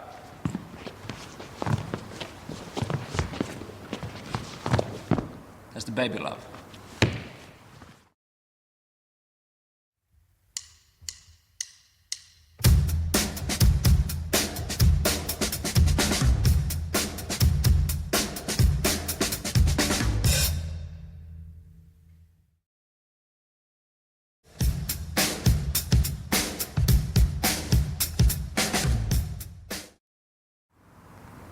Moving on to the shuffles, we got the front shuffles, back shuffles, and the side shuffles. First of all, the front shuffles is almost like the CC, but it's going to be a little bit harder. It's a way to make the CCs a little bit funkier like this. And for example, if you look at Storm, he's really good in the front shuffles. It's like his trademark, all right? Also, it's a nice way to switch direction when you're 6-stepping or whatever. Let's try it like this. Imagine 2 spots on the floor like this. Put your feet on top of them, and all the steps are going to be performed on these spots like this. But first of all, you make a kick in the front with the right, switch the arms as well. Now you're going to switch the feet on the spot, kick on the side like this. Switch again, come back down on the other spot. Let's do it the other way. Kick with the left, switch the arms at the same time. Kick, switch the legs, and kick on the side like this. Change back, come on the spots like this, all right? So it's kick, kick, kick, back. Kick, kick, kick, back like this. The other way as well. Kick, kick, kick, back. Once again, be careful with the hands in this one. They're easy to wander around, but try to have them looking cool, close to your body like this, all right? We're gonna try it a little bit faster. So first of all was kick, kick, kick, down. Kick, kick, kick, down, all right? 1, 2, 3, 4, 5, 6, 7. Like this. Let's try to the beat a couple of times. So I'm going to add some 6 steps into it. We're going to change directions like that. 2 ways. Let's go.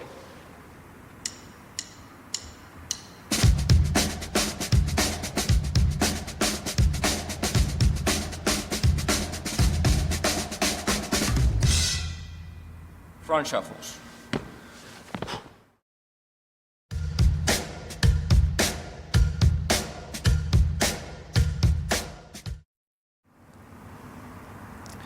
This one is the back shuffles. It's basically taking the baby love step, but instead of stepping on the side and moving forward, we're going to stand still and switch and slide on our legs on the ground like this. Let's give it a try. You're going to have a lot of weight on your arms like this. Slide the left foot in the front, the right one goes in the back. You can also twist your hip a little bit just to make it bigger. Slide back to it. The opposite way. Slide, come back, like this. Once again, we're trying to avoid the bouncing movement, trying to stay still with our hip, so it kind of like creates an illusion once again. So it's going to look like this. That's it. I can show it to you facing that direction so you see the feet a little bit better. Like that. I'm going to try to the beat once again a couple of times. You got 2/8 for me?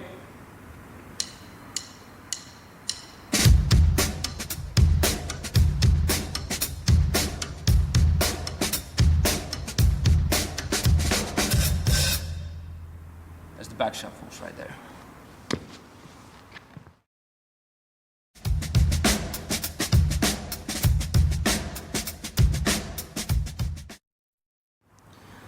The last move of the footwork section is going to be side shuffles. It was a move that was taught to me by B.boy Zulu Gremlin, and basically you take the shuffling motion but put it on the side like this. We're going to start like this. It's going to be 1, then switch the legs, and then come to the knee drop position like this. 2, come back, open up, 3, switch, and 4.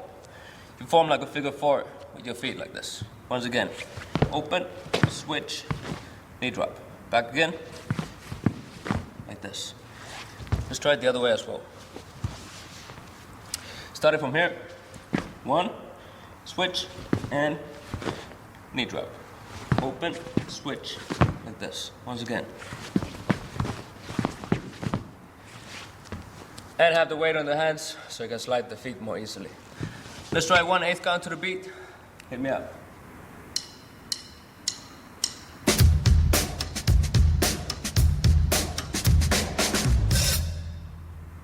Side shuffles.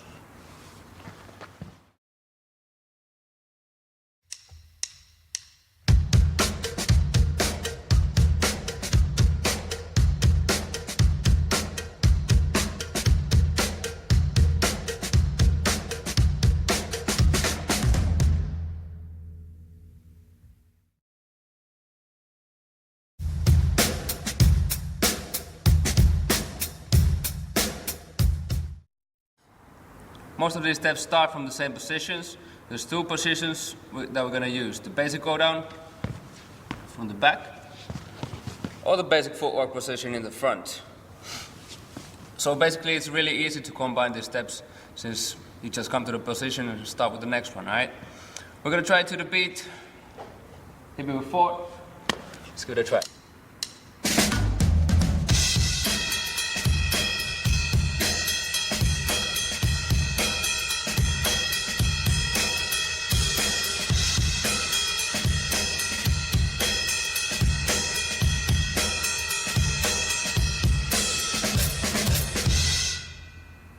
Combining footworks. This section of the DVD is called the freezes, and many people see freezes as very complex positions where you stay still for a small while, but basically what I recognize is freezes are every kind of position where you stop the motion for a little while and show that it's in control. You can do a freeze when you're standing up or like a pose, or stop your footwork for a while, or then you can use the basic freezes or try to flip these freezes to make it original ones, all right? And the freeze, to me, has to be done to the break of the record. It has to be done to the rhythm. If you don't do it to the rhythm, it loses its purpose completely, all right? So, for example, you can usually freeze always in the end of the solo, but you can start a solo with a freeze, or you can do it in the middle, or you can do many freezes in one solo. And a nice example of this idea is a lot of people talk about breaking as a whole sentence. Like you start with the one word, which in this case is top rock probably. You do the go down. The footwork can be the verb of the sentence or the power move. And in the end of the sentence, you have the dot, which is freeze this time. If you take any of these words out of the sentence, it loses its purpose. So every single one, like section of breaking, is equally important, and you have to have the freeze in it. Instead of that, it could be an exclamation mark if it's really blow-up freeze. Or you can have like 3 dots, which is like you're almost there, but nah. All right? So, for example, a great example of a b-boy who's a master in freezes of the new generation, you could say Rock's right. He really got like the basic freezes locked down and still got very, very many original freezes. So he's like expressing himself through freezing. The first freeze that we're going to do is called the knee freeze. It's the most simple one, but let's give it a try.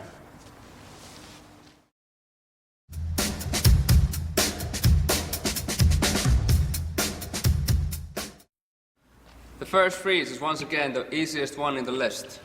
But I thought it's good to be here just to give you a clear idea what a freeze is. You can start like this, stand on our knee, and freeze. Do a small pose, alright? 1 second is enough, you don't have to be there for ages. What I'm gonna do, I'm gonna make like a small freestyle, and just to make a couple of knee poses and that. Let's give it a try it.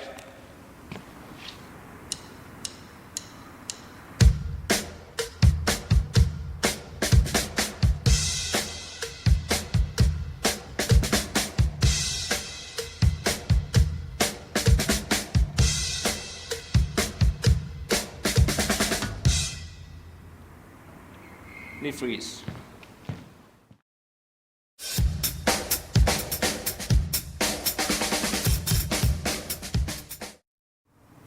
So the next freeze is called the baby freeze. We're gonna start from this position that we just did in the knee freeze, and we're gonna lean over on the side. It's a very popular freeze, and we're gonna do a couple of different ones. We're gonna start like this. Place your stronger arm under your body. In this case, it's the left arm for me. The elbow comes under my hip bone like this. Fingers point in that direction.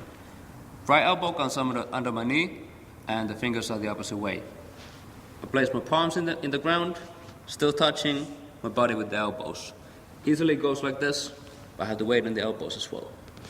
Next thing, I'm gonna place my head in the ground. Pretty far away from the hands, for an equal distance from the hands like this. It's gonna form a triangle, so we're gonna have like more balance like that, right? So place the hands in the ground, support the elbows, have the head pretty far away, and try to lift the legs a little bit. That's the open baby freeze. All right, let's try it the other way as well. Start from here. Left foot in the ground, right elbow under your hip bone like this. Left elbow under your knee. Place the palms in the ground. Next up is the head like this. Pretty far away. Try to lift the legs a little bit. That's it. And we're gonna try the closed baby freeze, which is basically the same idea, but we're gonna have the feet like the opposite way. Starting this way and going on the left. Left elbow comes under our hip on this side. Right elbow goes over the knee like this. Fingers again the opposite direction. Put the palms in the ground. And once again, now we had to kick a little bit with the feet to get the head in the ground. That's the closed baby freeze. All right, the other way as well. We're gonna start like this. First up, right elbow under our hip. Left elbow over the knee. Place the palms, and the head goes pretty far away. Like that. The legs are gonna stay in the same position as in the start. Like this. I'm gonna show you two facing that way, so you're gonna see both elbows better. Like this.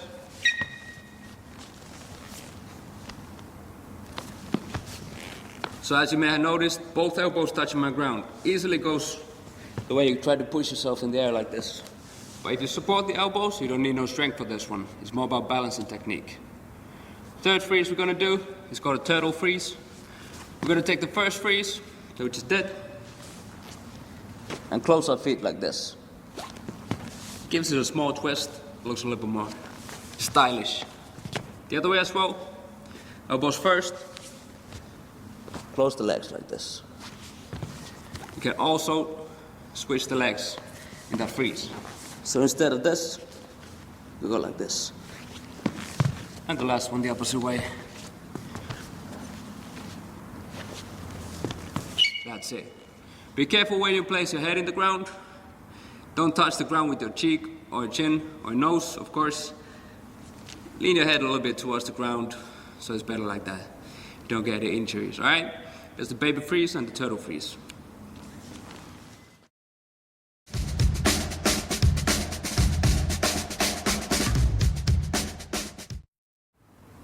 The next two freezes, the plank freeze and the air baby, are both originated by Ken Swift of 7 Grandmasters, New York.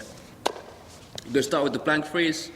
Basically, it's the same position as the chair freeze, with our hand under our hip like this. We're gonna be as horizontal as possible, with only our hand in the ground. So we're gonna start like this, going in the straight way as we did to the chair freeze, but we're gonna point our toes that way and the head that way. So it's like this. All right, We're gonna stay there for a little while. It's impossible to stay there for a long time. We're gonna also try to lift the other arm as well. So it goes like this. That's the plank freeze, all right? The other way as well. Start the same way. Hand first, like this. And straight, make your body straight for a little while. Like this. A lot of people, when they do it, their head is in the ground and they're pointing like that. But it's more fresh when it's like this. All right? The second freeze, the air baby. Starting from here, once again from the knee freeze. First elbow goes over the knee like this. You have to support the knee in this muscle right here. All right? You place the hand in the ground, fingers that way. Other hand goes in the front like this. Fingers pointing that direction. Once again, you support the knee and lean a little bit over your arms like this. Try to get the other leg in the air as well. The other way. First of all, the knee freeze. Elbow. Other arm. Like this. Get in the air. Air baby.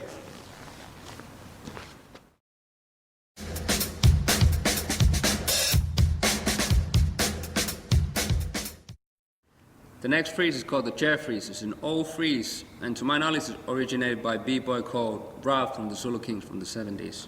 Alright, it's basically a combination between the baby freeze and a head bridge. So we're going to try the head bridge first, just to make it clear.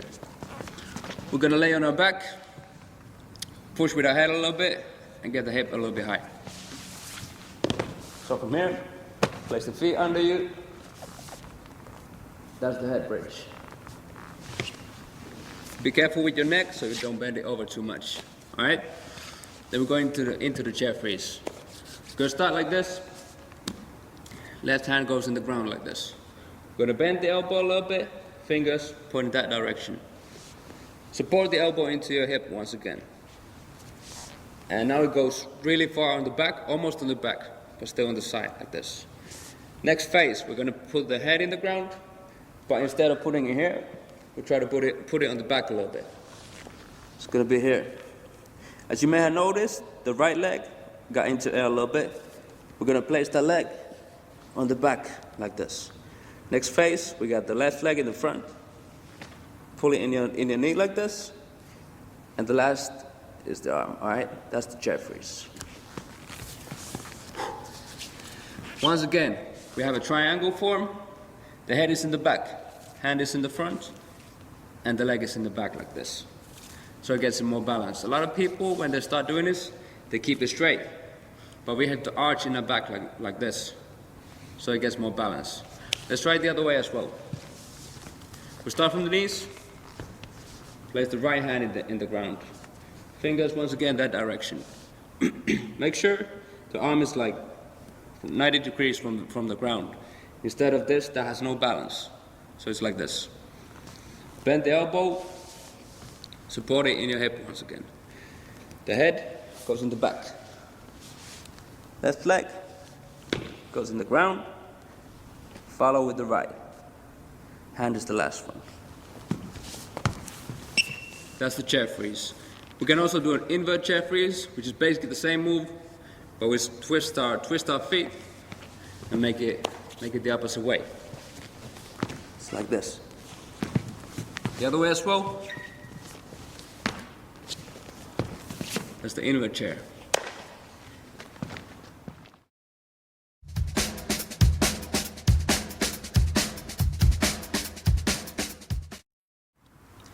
So this exercise is called the handstand. It's not really an actual freeze, but it's very good exercise to gain more strength in your shoulders and in your upper body. And you're going to need it later on if you do some more higher level freezes. And a couple of things that you need to remember before the handstand. First of all, you need to be really steady with your hands like this. You're going to place your head down, lift your waist up, kick a little bit of speed with either one of the legs. And the last leg that's going to come up is going to be the last thing that's going to happen. So basically your body is already up before the last leg leaves the ground. So basically, I'm going to show it to you, and if you happen to fall over, there's two things that you can do. to prevent you from hurting yourself. Don't fall on your back like this. It's gonna hurt you.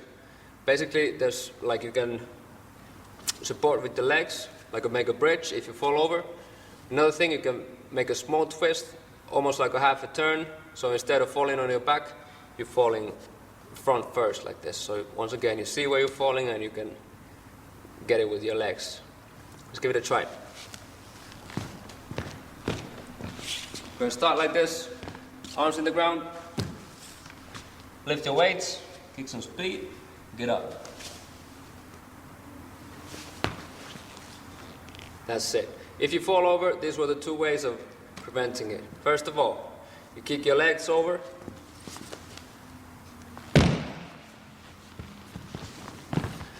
That's the way you don't hit your back or head when you fall down. Second one, you make a small twist. This. That's it. Practice it against the wall maybe first. Try to stay there as long as possible.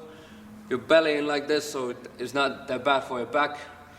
Later on, come away from the wall and practice it without support. Be careful with it. Keep on practicing.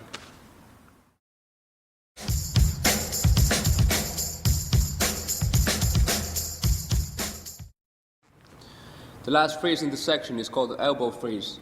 There's plenty of different kind of elbow freezes in the world, but we're going to try two ones. The basic idea is the same for both of them. We're going to have our elbow in the ground and the other hand here to support, all right? Once again, we're going to form the triangle. There's the palms and the tip of our elbow like this. So it's the most balance of them all. We're going to kick in our air with the right foot like this and follow with the left. That's the first one. It's basically like the plank freeze, but it's facing that way now, with the elbow on the ground. I'll show it to you again. This. That's it. Make sure you're not pointing your toes, because that's not breaking to me. Like in B-boying, you always have your ankles like this. It looks more fresh. Let's try it the other way. This is it. Palms in the ground, the other elbow in the ground. Kick with the left. And point. We can also have the legs like we did in the chair freeze, like this one. It's going to be there. The other arm as well, like this. That's the elbow freeze right there.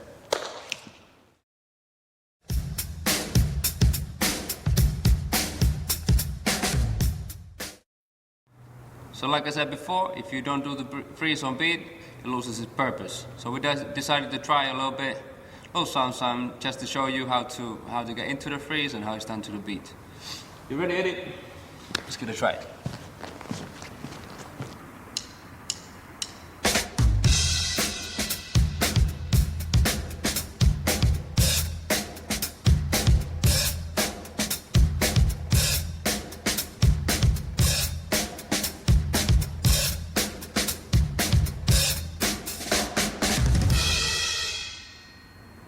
That's it.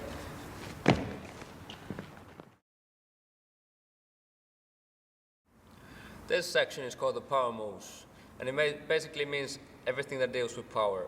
And we're going to have a lot of like spinning motions in this part. First of all, like within the footworks, we always had this part of the ground, hand in the ground like this. But when you're doing power moves, place the whole palms in the ground so you don't get too much weight on the thumbs, right? And important things in power is basically, first of all, it takes a lot of time to learn. A lot of these moves are very complicated, and there's many things happening at the same time. So take your time with it. You're not supposed to learn it the first time. It takes a lot of time.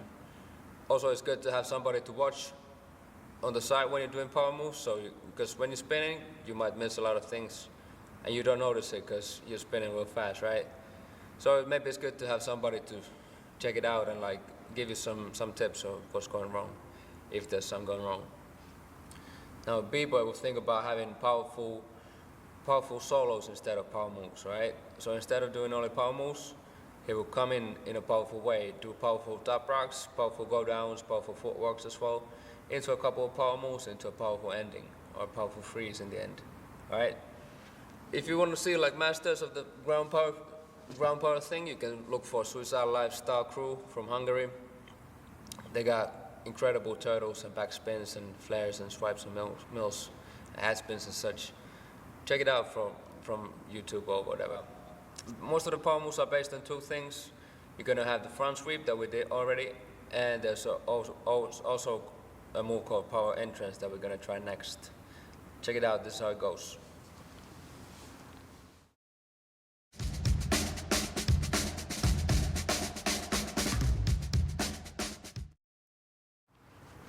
So the power entrance goes like this. It's almost like the cartwheel on the side, like the technique is exactly the same, but we're going around at the same time. Once again, we imagine the two spots on the floor like this. We're gonna stand on them. We're gonna start with our right hand. It's gonna be replacing our left foot. So kneel down first, place the right arm on the left foot's place, then the left arm on the other one's place, and come around with the feet. So basically it goes like this. The other one. So it's hand, hand, foot, foot, okay? We're gonna start with kicking the left foot in the front, in the back, and the right arm comes down. Let's do it again. Like this. Let's try the other way as well. Left hand goes on the right leg's place, like this. And the right hand goes on the left leg's place. Let's try it again. That's it. First of all, try to make it really slow, and you're going to land on the same spot once again, where you started from.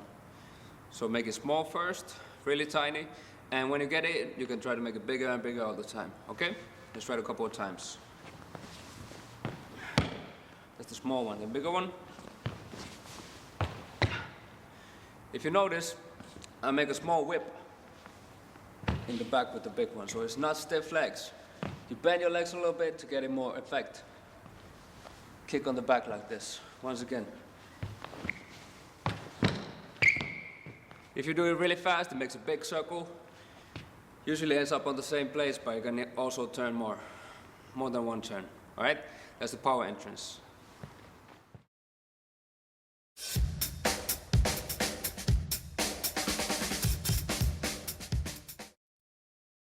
This move is called the backspin. It's an old move originated by B.boy Jojo, the former of the Rocksteady crew, and later on evolved into a continuous backspin by Crazy Legs, which is nowadays known as the windmill. And if you search for B-boys, you can search for B.boy Maurizio from Italy, who's got the dopest backspins that I've ever seen, all right?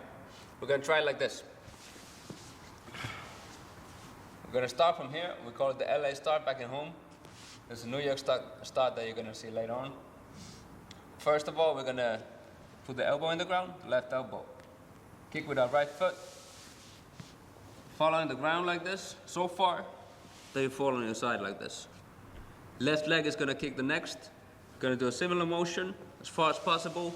We're gonna push with our left hand with the upper back like this. All right? The right spot to spin is right between the shoulder blades in here. On the upper back, many people when they do it, they forgot to push on their hand. They're gonna end up on the lower back like this. So it's nasty and it's gonna hurt your spine. So basically you need to get it pretty high like this. Some people get it too high and then it's gonna be on the neck, which is cool if you master it, but it's good to start between the shoulder blades like this. And the smaller the spot is that's gonna touch the ground in your back like this, the less friction you're gonna get. So that means basically the more you're gonna spin. Let's try it again. Starting from here, place the elbow in the ground, kick with the right, fall on the side like this, kick with the left, and push with the hand.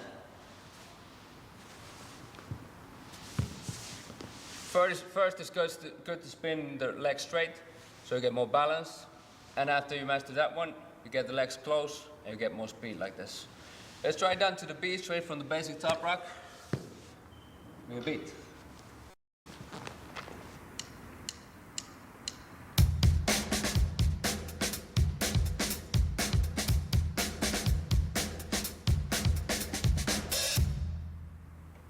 Backspin.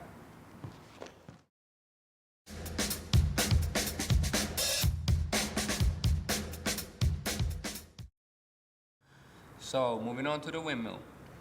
We're gonna take the backspin that we did and we're gonna roll over our shoulder, end up on our hands, and fall again on the back.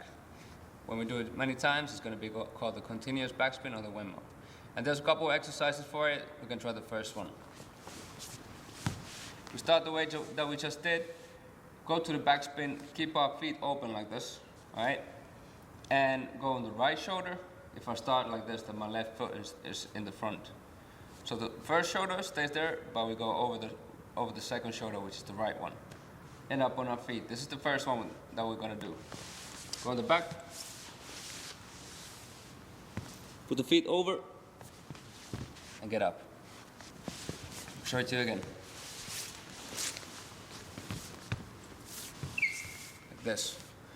As you may have noticed, there's a big arch in here, or like a big angle on this one. In the actual windmill, it's supposed to be straight. So instead of landing on our feet, we're gonna land on our hands like this. First one is gonna be the right hand. That's gonna be there only for support. So when you go over the shoulder, this hand comes into the picture. You push with it a little bit. You're gonna end on the second arm, which is the left arm in this case. So on the shoulder, you put yourself straight, follow with the hands, end up on the left hand like this. Let's give it a try. Like that. And the float position, which is that position, you have the elbow under your hip bone like this, almost in the belly, but under your hip a little bit. Try to have it like this. That's the first part of windmill. Let's try it again, a couple of times. Starting from here. That's it. Once again, we're going to try to go straight to, for example, like a baby freeze.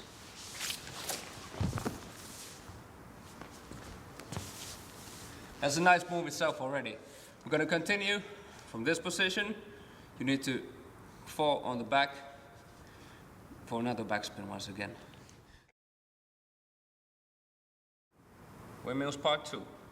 We've now been doing the windmill from the LA start position, which was this one. It's called the LA start because it was more popular on the West Coast back in the days. We also got the New York start, and it goes like this. The 6-step. You do the backspin. We're gonna take that start, we're gonna slow it down a bit so you can realize how it goes. And then we're gonna combine both of them and we end up in a windmill. Let's try it like this. First was the float position. This part. We're gonna twist with our feet a little bit. We're gonna start right one in the front. Make a small twist. At the same time, we're gonna lower our shoulder a little bit, the left one. As soon as it touches the ground, we roll over on the back. Once again on the upper back like that. The hands work this way.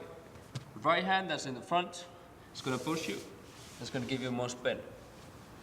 The left hand that's under you is gonna come closer to the shoulder. So the way from the hand to the shoulder is not too long. You're not gonna fall and crash yourself like this. But you're gonna roll over nice and smooth. All right? Let's give it a try. From this point, lift your hip and the feet a little bit and twist and go on the back. Like this. Let me show it to you again.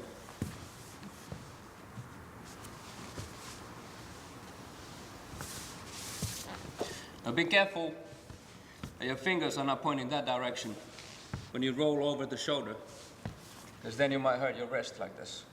So when you twist, you turn your fingers in front a little bit, so it's easier to go on the shoulder. Let me show you this way as well.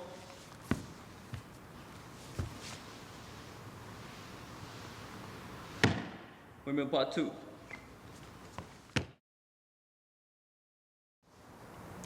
Windmill part 3. What we're gonna do now is combine both of those, part 1 and part 2. Start with part 1, going from here, ending up on the hand in the float position, going on our back again, and falling over up to the hand again. So basically it's going to be a continuous motion like this. You can go on as long as you want to. Let's give it a try. From here, end up on the hand. Now you need to have your body straight, Because if you bend like this, you're not going to be able to flip over again over your shoulder because your feet are in the way. So basically when you end on your hand, lift your feet, fall back on the back, and try to get over again. Like this. Okay, combining everything.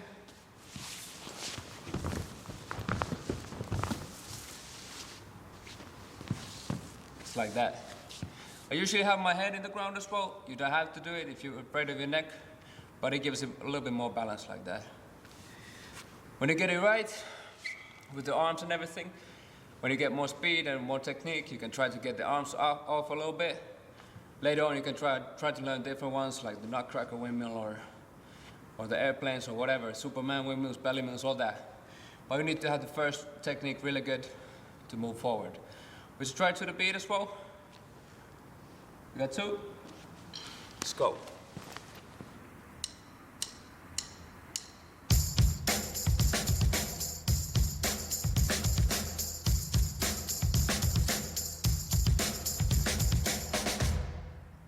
Windmills.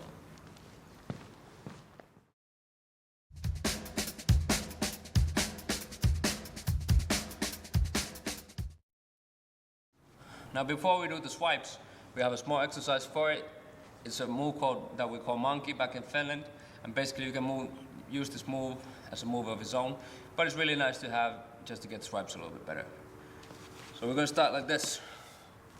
You put the left hand in the back, switch the fingers on the right side like this, place them in the ground. What we're going to do, we're going to try to jump with our hip. So we put the hip as high as possible, as fast as possible like this. You can start from low and pull it up and get your feet in the air like this. Try that one a couple of times. After you manage that one, you jump on the side with the same kind of technique. You need to jump a little bit higher and faster. So you can start it from the air, go down and get up. This.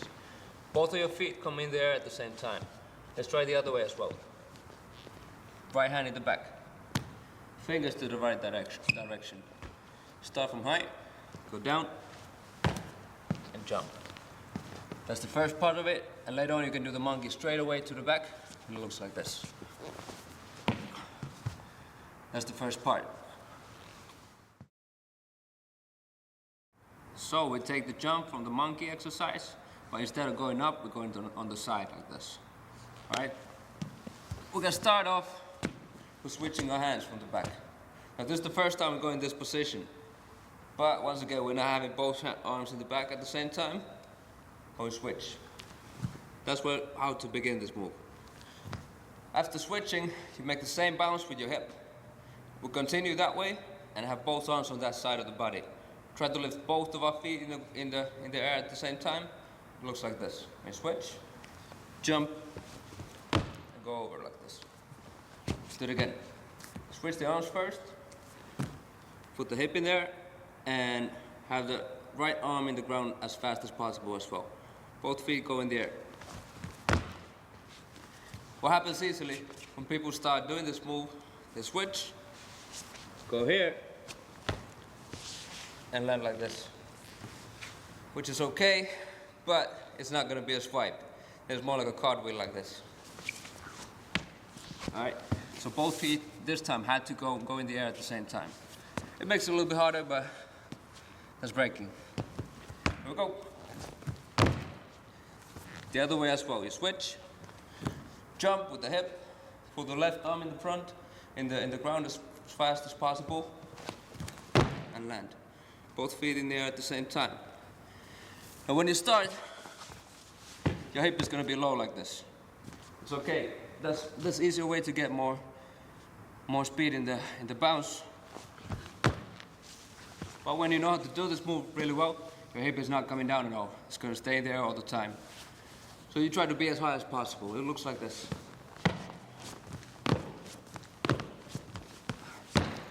Two leg swipes. Now once you master the two leg swipes, you get the one leg swipe after that. Alright? But you really need to practice the first one to be good before it. It's based on the baby swipes that we did before in the footwork section. Let me show it to you once again. Did the sweep, jump over. like that. We can take the same exercise, twist it around and land it on both feet.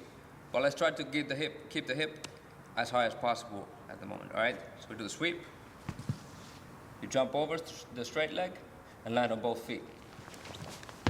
Like this. The other way as well. You jump over the sweeping foot, starting with the left foot, switch the arms and jump. That's the first exercise for it.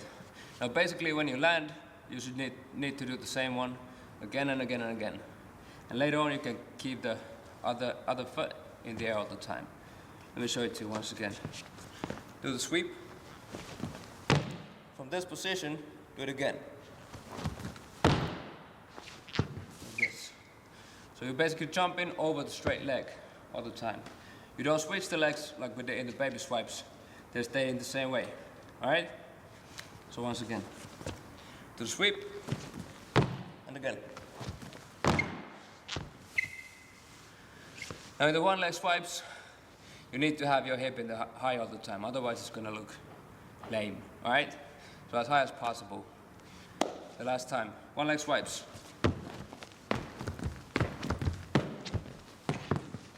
That's it.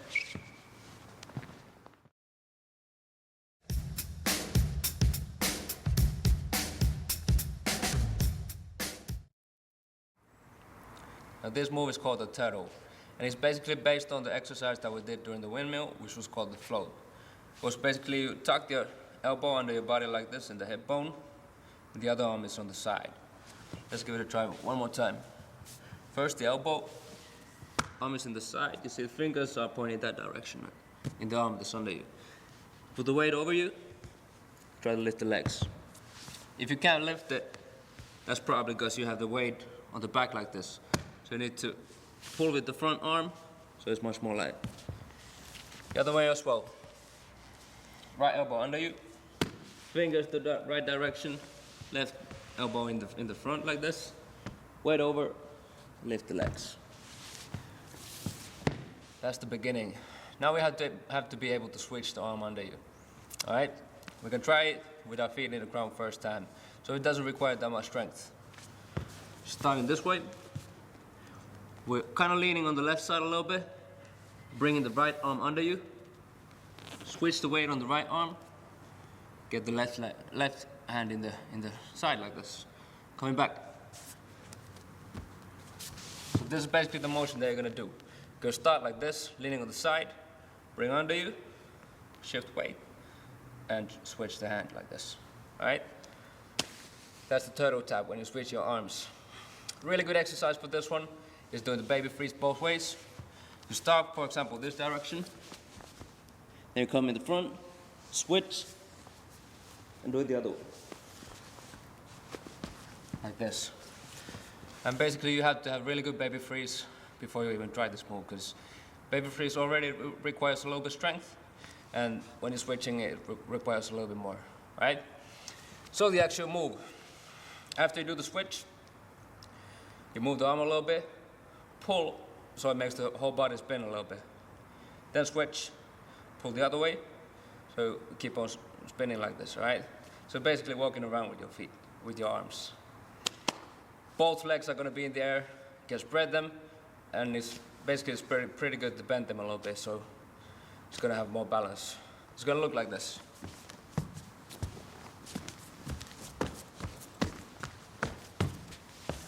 That's it, the turtle.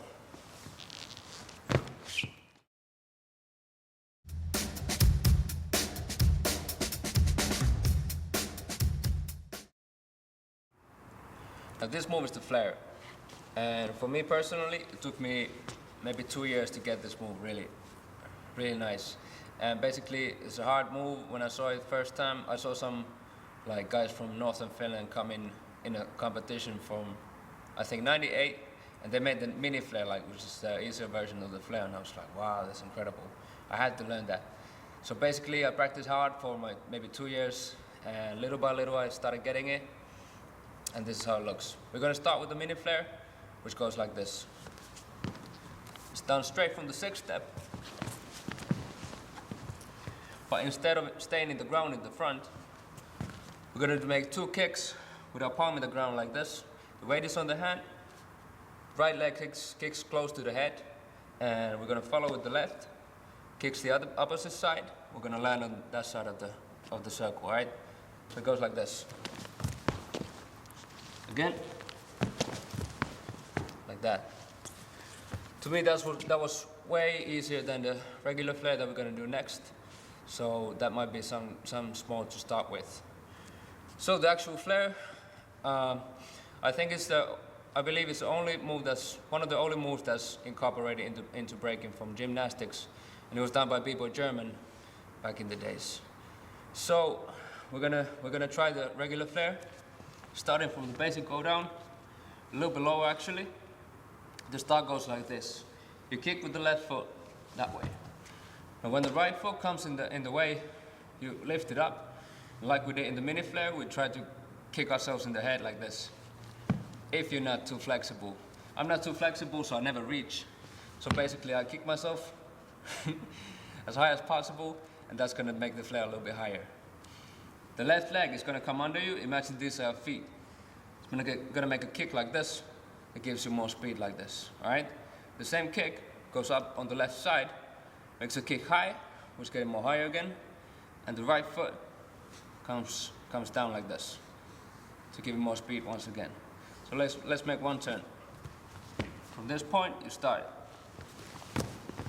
like that, or straight to the back, like this, all right? Now the back part is the tricky one, when the flare goes high and then it goes down. We need to try to have the height of the flare on the same level all the time, so it doesn't fall off. So basically, when you kick the second kick up in the air, you need to kick it really high because you know that there's a hard part coming up, and the kick that goes under it has to be very sharp as well, and straight up on the other side. So that's how you're going to manage to keep your feet in the air. All the movement has to be really fast, so you don't fall on the ground, right? It's a hard move, but we're going to try it a couple of times to the beat. You got 2/8 for me? Let's go.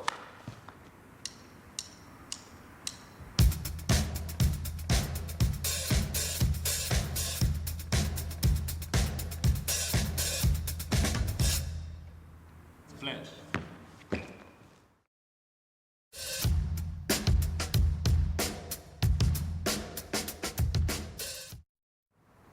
Now the last move of the DVD is called the drills, or the one-shot head spins, or the pencil head spins. And we're going to start with an exercise once again. We're going to do the headstand. When you do the headstand, make sure that you stand in the middle of the head like this. And make sure there's no seams under your head, because that's going to hurt, or knobs of the cap or whatever. Usually it's good to have a beanie in it, so that's the best one. Make sure you have your neck straight, make sure you have your back straight like this. Once again, we're going to form a triangle, head on one side, and 2 angles are formed by the hands like this. That's the most balance.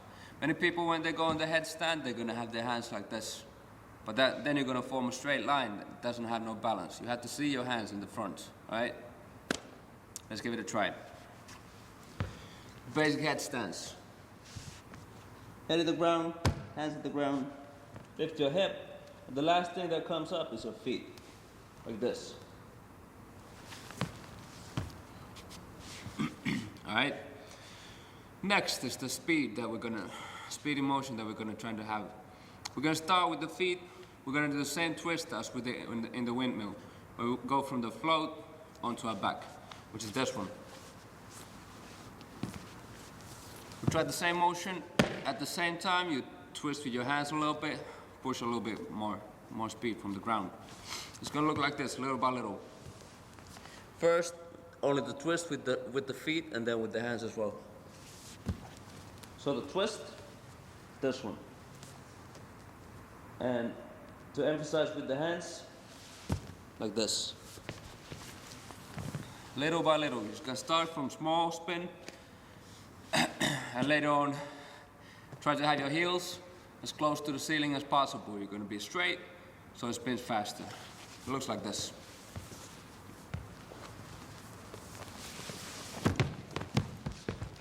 It's the pencil head spins.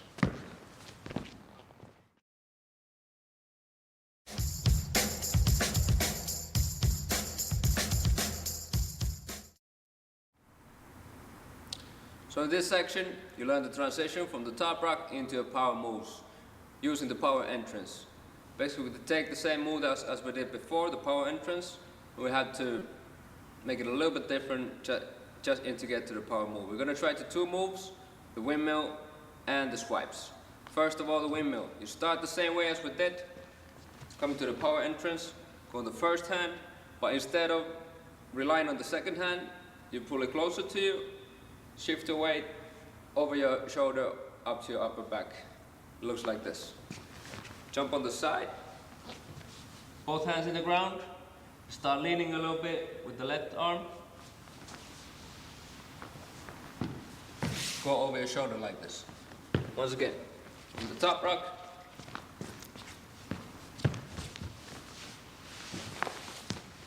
back to the windmill. There's two ways of doing it. First of all, you can do it like this, as we just did, or you can pull your arm under your armpit like this, and go straight on the shoulder up to the upper back. It looks like this. From the top rock into the windmill. That's the first one. Second one, we had the swipe. Basically, we start the same way, put both hands in the ground, but twist our body like this, kind of like the opposite direction. First you go on your arms, then twist. And you end up in the swipe position. First do it with two legs, then you can do it straight with one. With two legs it looks like this. From the top rock, and a twist. Continue with the swipe.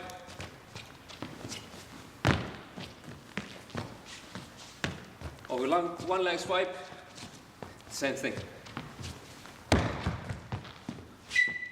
That's it. So we're gonna try the regular flare, starting from the basic go down, a little bit lower actually. The start goes like this. You kick with the left foot that way. And when the right foot comes in the way, you lift it up. Like we did in the mini flare, we try to kick ourselves in the head like this. If you're not too flexible. I'm not too flexible, so I never reach. So basically I kick myself as high as possible, and that's gonna make the flare a little bit higher. The left leg is gonna come under you. Imagine these are feet. It's gonna make a kick like this. It gives you more speed like this, all right?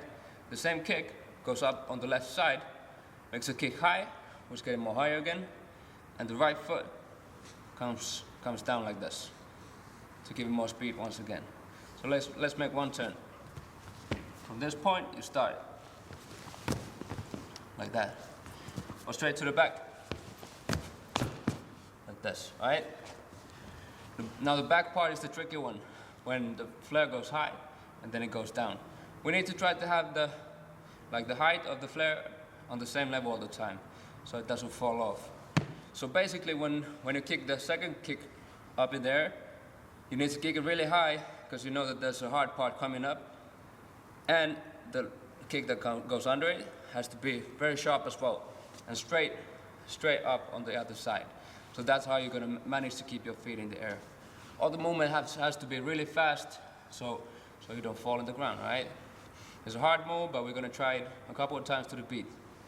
You got 2/8 for me? Let's go.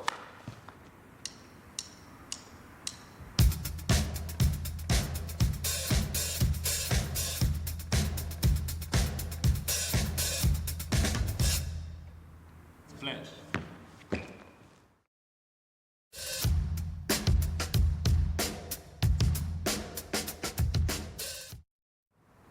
Now the last move of the DVD is called the drills, or the one-shot head spins, or the pencil head spins.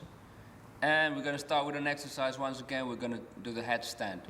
When you do the headstand, make sure that you stand in the middle of the head like this. And make sure there's no seams under your head, because that's going to hurt, or knobs of the cap or whatever. Usually it's good to have a beanie in it, so that's the best one. Make sure you have your neck straight, make sure you have your back straight like this. Once again, we're going to form a triangle, head on one side, and two angles are formed by the hands like this. That's the most balance. Many people, when they go on the headstand, they're going to have their hands like this. But then you're going to form a straight line that doesn't have no balance. You have to see your hands in the front, right? Let's give it a try. Basic headstands. Head at the ground, hands at the ground. Lift your hip. The last thing that comes up is your feet, like this. All right. Next is the speedy motion that we're gonna try to have. We're gonna start with the feet. We're gonna do the same twist as we did in the windmill. Where we go from the float onto our back, which is this one. We try the same motion. At the same time, you twist with your hands a little bit, push a little bit more speed from the ground. It's gonna look like this, little by little. First, only the twist with the feet, and then with the hands as well. So the twist, this one. And to emphasize with the hands, like this. Little by little, you're just gonna start from small spin, and later on, try to have your heels as close to the ceiling as possible. You're gonna be straight, so it spins faster. It looks like this.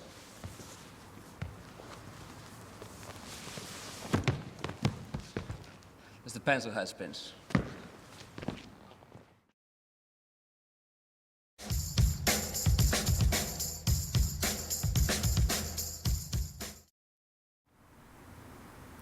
So in this section, you learn the transition from the top rock into your power moves, using the power entrance. Basically, we take the same move as we did before, the power entrance, and we had to make it a little bit different just to get to the power move. We're gonna try to 2 moves, the windmill and the swipes. First of all, the windmill. You start the same way as we did, coming to the power entrance, go on the first hand, but instead of relying on the second hand, you pull it closer to you, shift your weight over your shoulder up to your upper back. It looks like this. Jump on the side, both hands in the ground, start leaning a little bit with the left arm. Go over your shoulder like this. Once again, from the top rock,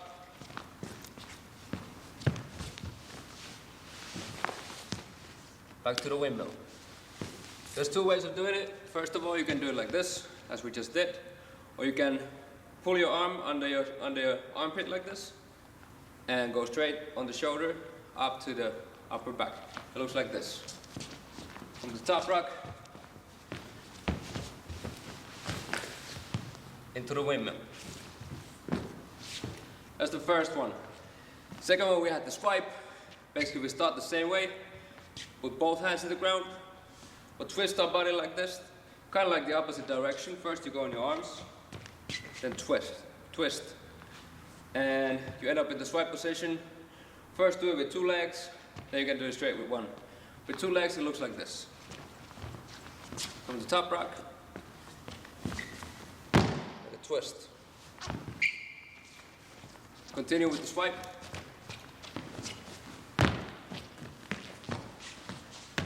Or with 1 leg swipe, same thing. That's it. Hey, what's up? My name is Jussi Sirviö, also known as B.boy Focus, and I represent Flowmo Crew since 2002 when we started the crew. I've been breaking since '95. I was 11 years old by that time, and I'm now 24, so that makes 13 years right now. And when I got started, in the whole country in Finland, there was like 2 B-boys at that time. And I was very lucky. I was living in a small town, and I got taught by one of them. So in my school, this time in my class there was like 15 guys, and 11 maybe of these used to break. So there was a lot of interest in breaking in this time, but everybody else quit after a while. After they noticed they didn't get any girls with it, they quit, and I was the only hard-headed one to keep on going and practicing, all right? And we kept on practicing for a long time. Like, we only had a couple of videos. We got Beat Street and Wild Style at that time, which both were really dope, and old videotapes. And we basically thought that was it. That was the breaking thing, and like it was dead in all around the world. But we wanted to practice it because it was so cool and so fun. And later on we got videotapes like Battle of the Year 97 and 96. And we were really surprised that breaking is so big around the world. We were like, wow, is it still happening somewhere? And like in Germany, there's a big competition with all these crews around the world. And we're lucky to see Style Elements and Suicidal Lifestyle and Southside Rockers and Battle Squad and Enemy Squad and guys like this. So we got really inspired by these guys, by their energy and by their moves.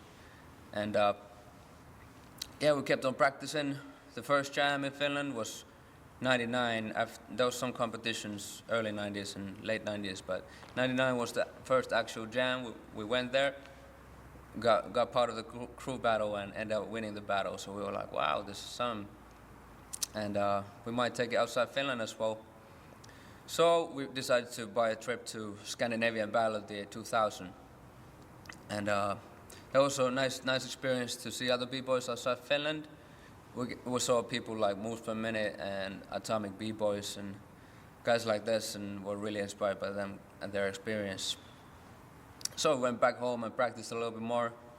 And this time information was so much harder to get because there was no internet, there was no YouTube, or there was no DVDs in stores or anything. So basically we needed to really work really hard to get the information.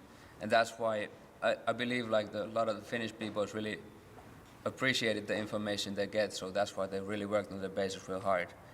Nowadays a lot of people get everything in hand like this, given straight to you, and everything like this is how you're gonna be a B-boy, but we appreciated the information that we get so much that I think that's what keep us going still.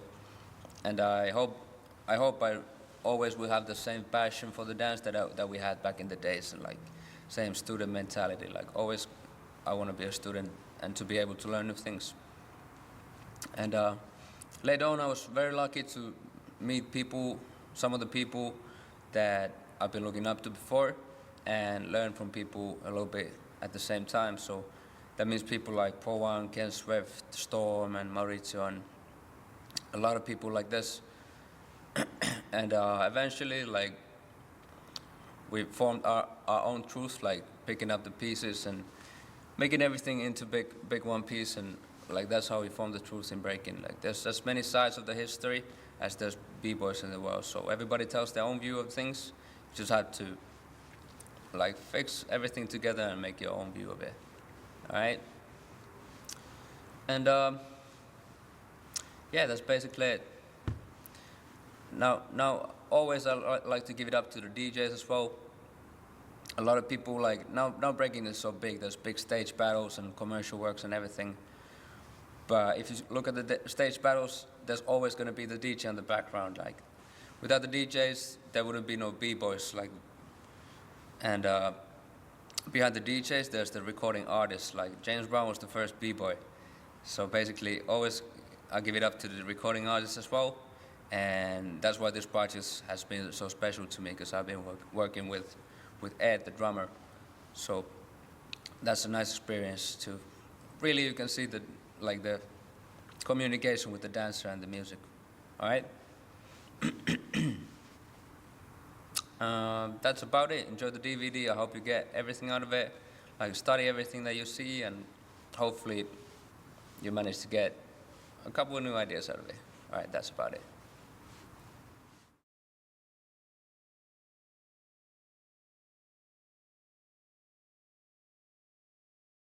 Hi, my name's Ed Cleary. I'm 29 years old and I've been drumming for about 15 years. I just wanted to talk briefly about why it's such an honour to be on this DVD, and that is because it's the first time I've had the opportunity to talk a little bit about what I believe a drummer's job is, and that is to lay down a foundation for musicians and dancers to go off. What a lot of drummers do wrong is that they play too much, which creates confusion within the rhythm and therefore doesn't lay down a good platform for people to kind of get inspiration off. And that's what got me into b-boying in the first place. I started breaking about 8 years ago, and the whole reason I started was because when I was younger I used to play the drums, play on the pots and pans at home, eventually got my drum kit, and after about 5 years, I got to a stage where I was thinking, something's not right, you know, I'm playing with other musicians and doing gigs, and I'm not feeling comfortable around other people. And that was purely because I wasn't keeping it simple and laying down that foundation. And that's why watching B-boys like Focus, Knock, Ivan, those kind of B-boys really inspire me to play drums better. And I'm sure I inspire them in some ways to hit the beat and the stabs that I create. And that's my kind of drive. When I sit down on the drums, I'm not really bothered about kind of showing off or kind of doing any tricks. I like to just kind of lay it down, because when you listen to old funk music, and kind of like the best tracks, the best music that's around, it's always got that kind of pulse that makes people want to get up and dance. And that's kind of where my passion lies. And I guess you could call me a B-boy drummer, because I take the dancing and the drumming and I look at it as one focus. And I hope that when you hear me play some beats on this DVD, you'll be inspired. And later on I want to talk a little bit more about breaking the rhythms down and how we work together. And that's pretty much it for now. Me and Focus are going to take the rhythms, break them down later, and I hope you enjoy them.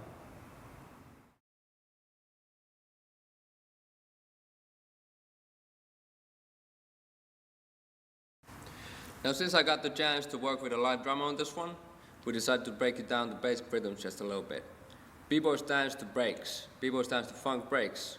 And on this DVD, in most of the exercises or steps, we're going to count from 1 to 8. Now, Ed's going to break it down to you a little bit how it works.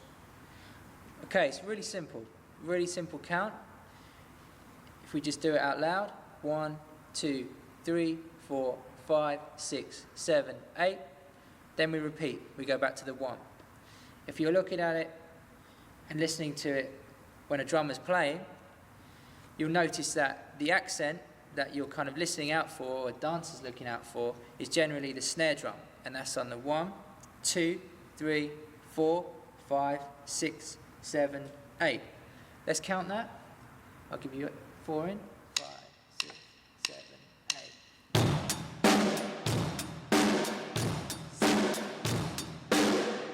Okay, and so on. So generally, that's kind of what you're going to be listening to at this stage to get your count.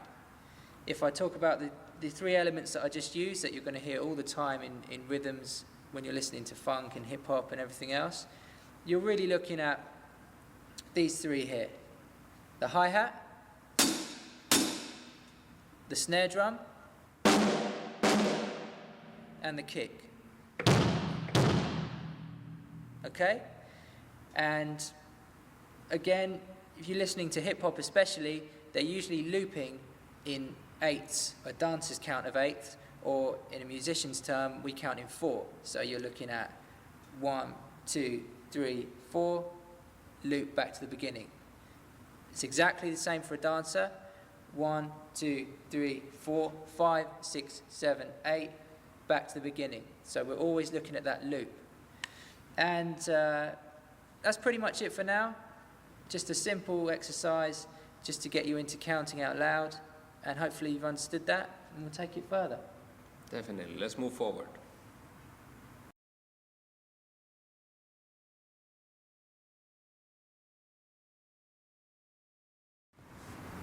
So we're about to get into some moves. We're going to start with the top rocks, do the go downs, footworks, freezes, and power. And there's a reason for this order. Usually breaking is done in solos, meaning that there's one dancer who does a solo, complete solo on the dance floor. And usually start with top rocks, you do your go down, then you do your footworks or power moves, end up in a freeze. You can do either footwork or either power, or you can combine everything. Like, it doesn't always have to be the same, but that's the basic format for it. And power is the last one because it's the one that's going to require a lot of strength. And doing all the like steps and all the movements, your power is going to increase. So basically, there's a lot of stuff that you need strength for, but it's going to increase during the DVD. And most likely, you're not going to get everything on for the with the first practice time, so be patient with it. Here we go. So that's about it. It was a lot of work to put it all together. It took us 1 week, and I really hope you get inspired. I hope there was some new information for you, and big thank you for One Red Pixel company for making it happen. Big shout out to Bigger IT, Flowmo crew. Big shout out to Ed. You've done a great work. Big shout out to everybody who's ever taught me in any way or inspired me in any way as a dancer. You got any shout outs, Ed? Yeah, I'd just like to thank all my old teachers for inspiring me, all the old school funk drummers, Steve Gadd, Clyde Stubblefield, David Garibaldi, and I'd also like to thank 4/4 Drum Company for supplying me with the CC Customs drums and the Sabian cymbals. Thank you. All right, see you in the advancement.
All right, during the last couple of days, we've been filming a couple of throwdowns to some different beats, different ways of combining things that we did before. And that's about it. Check it out. This is it, throwdowns.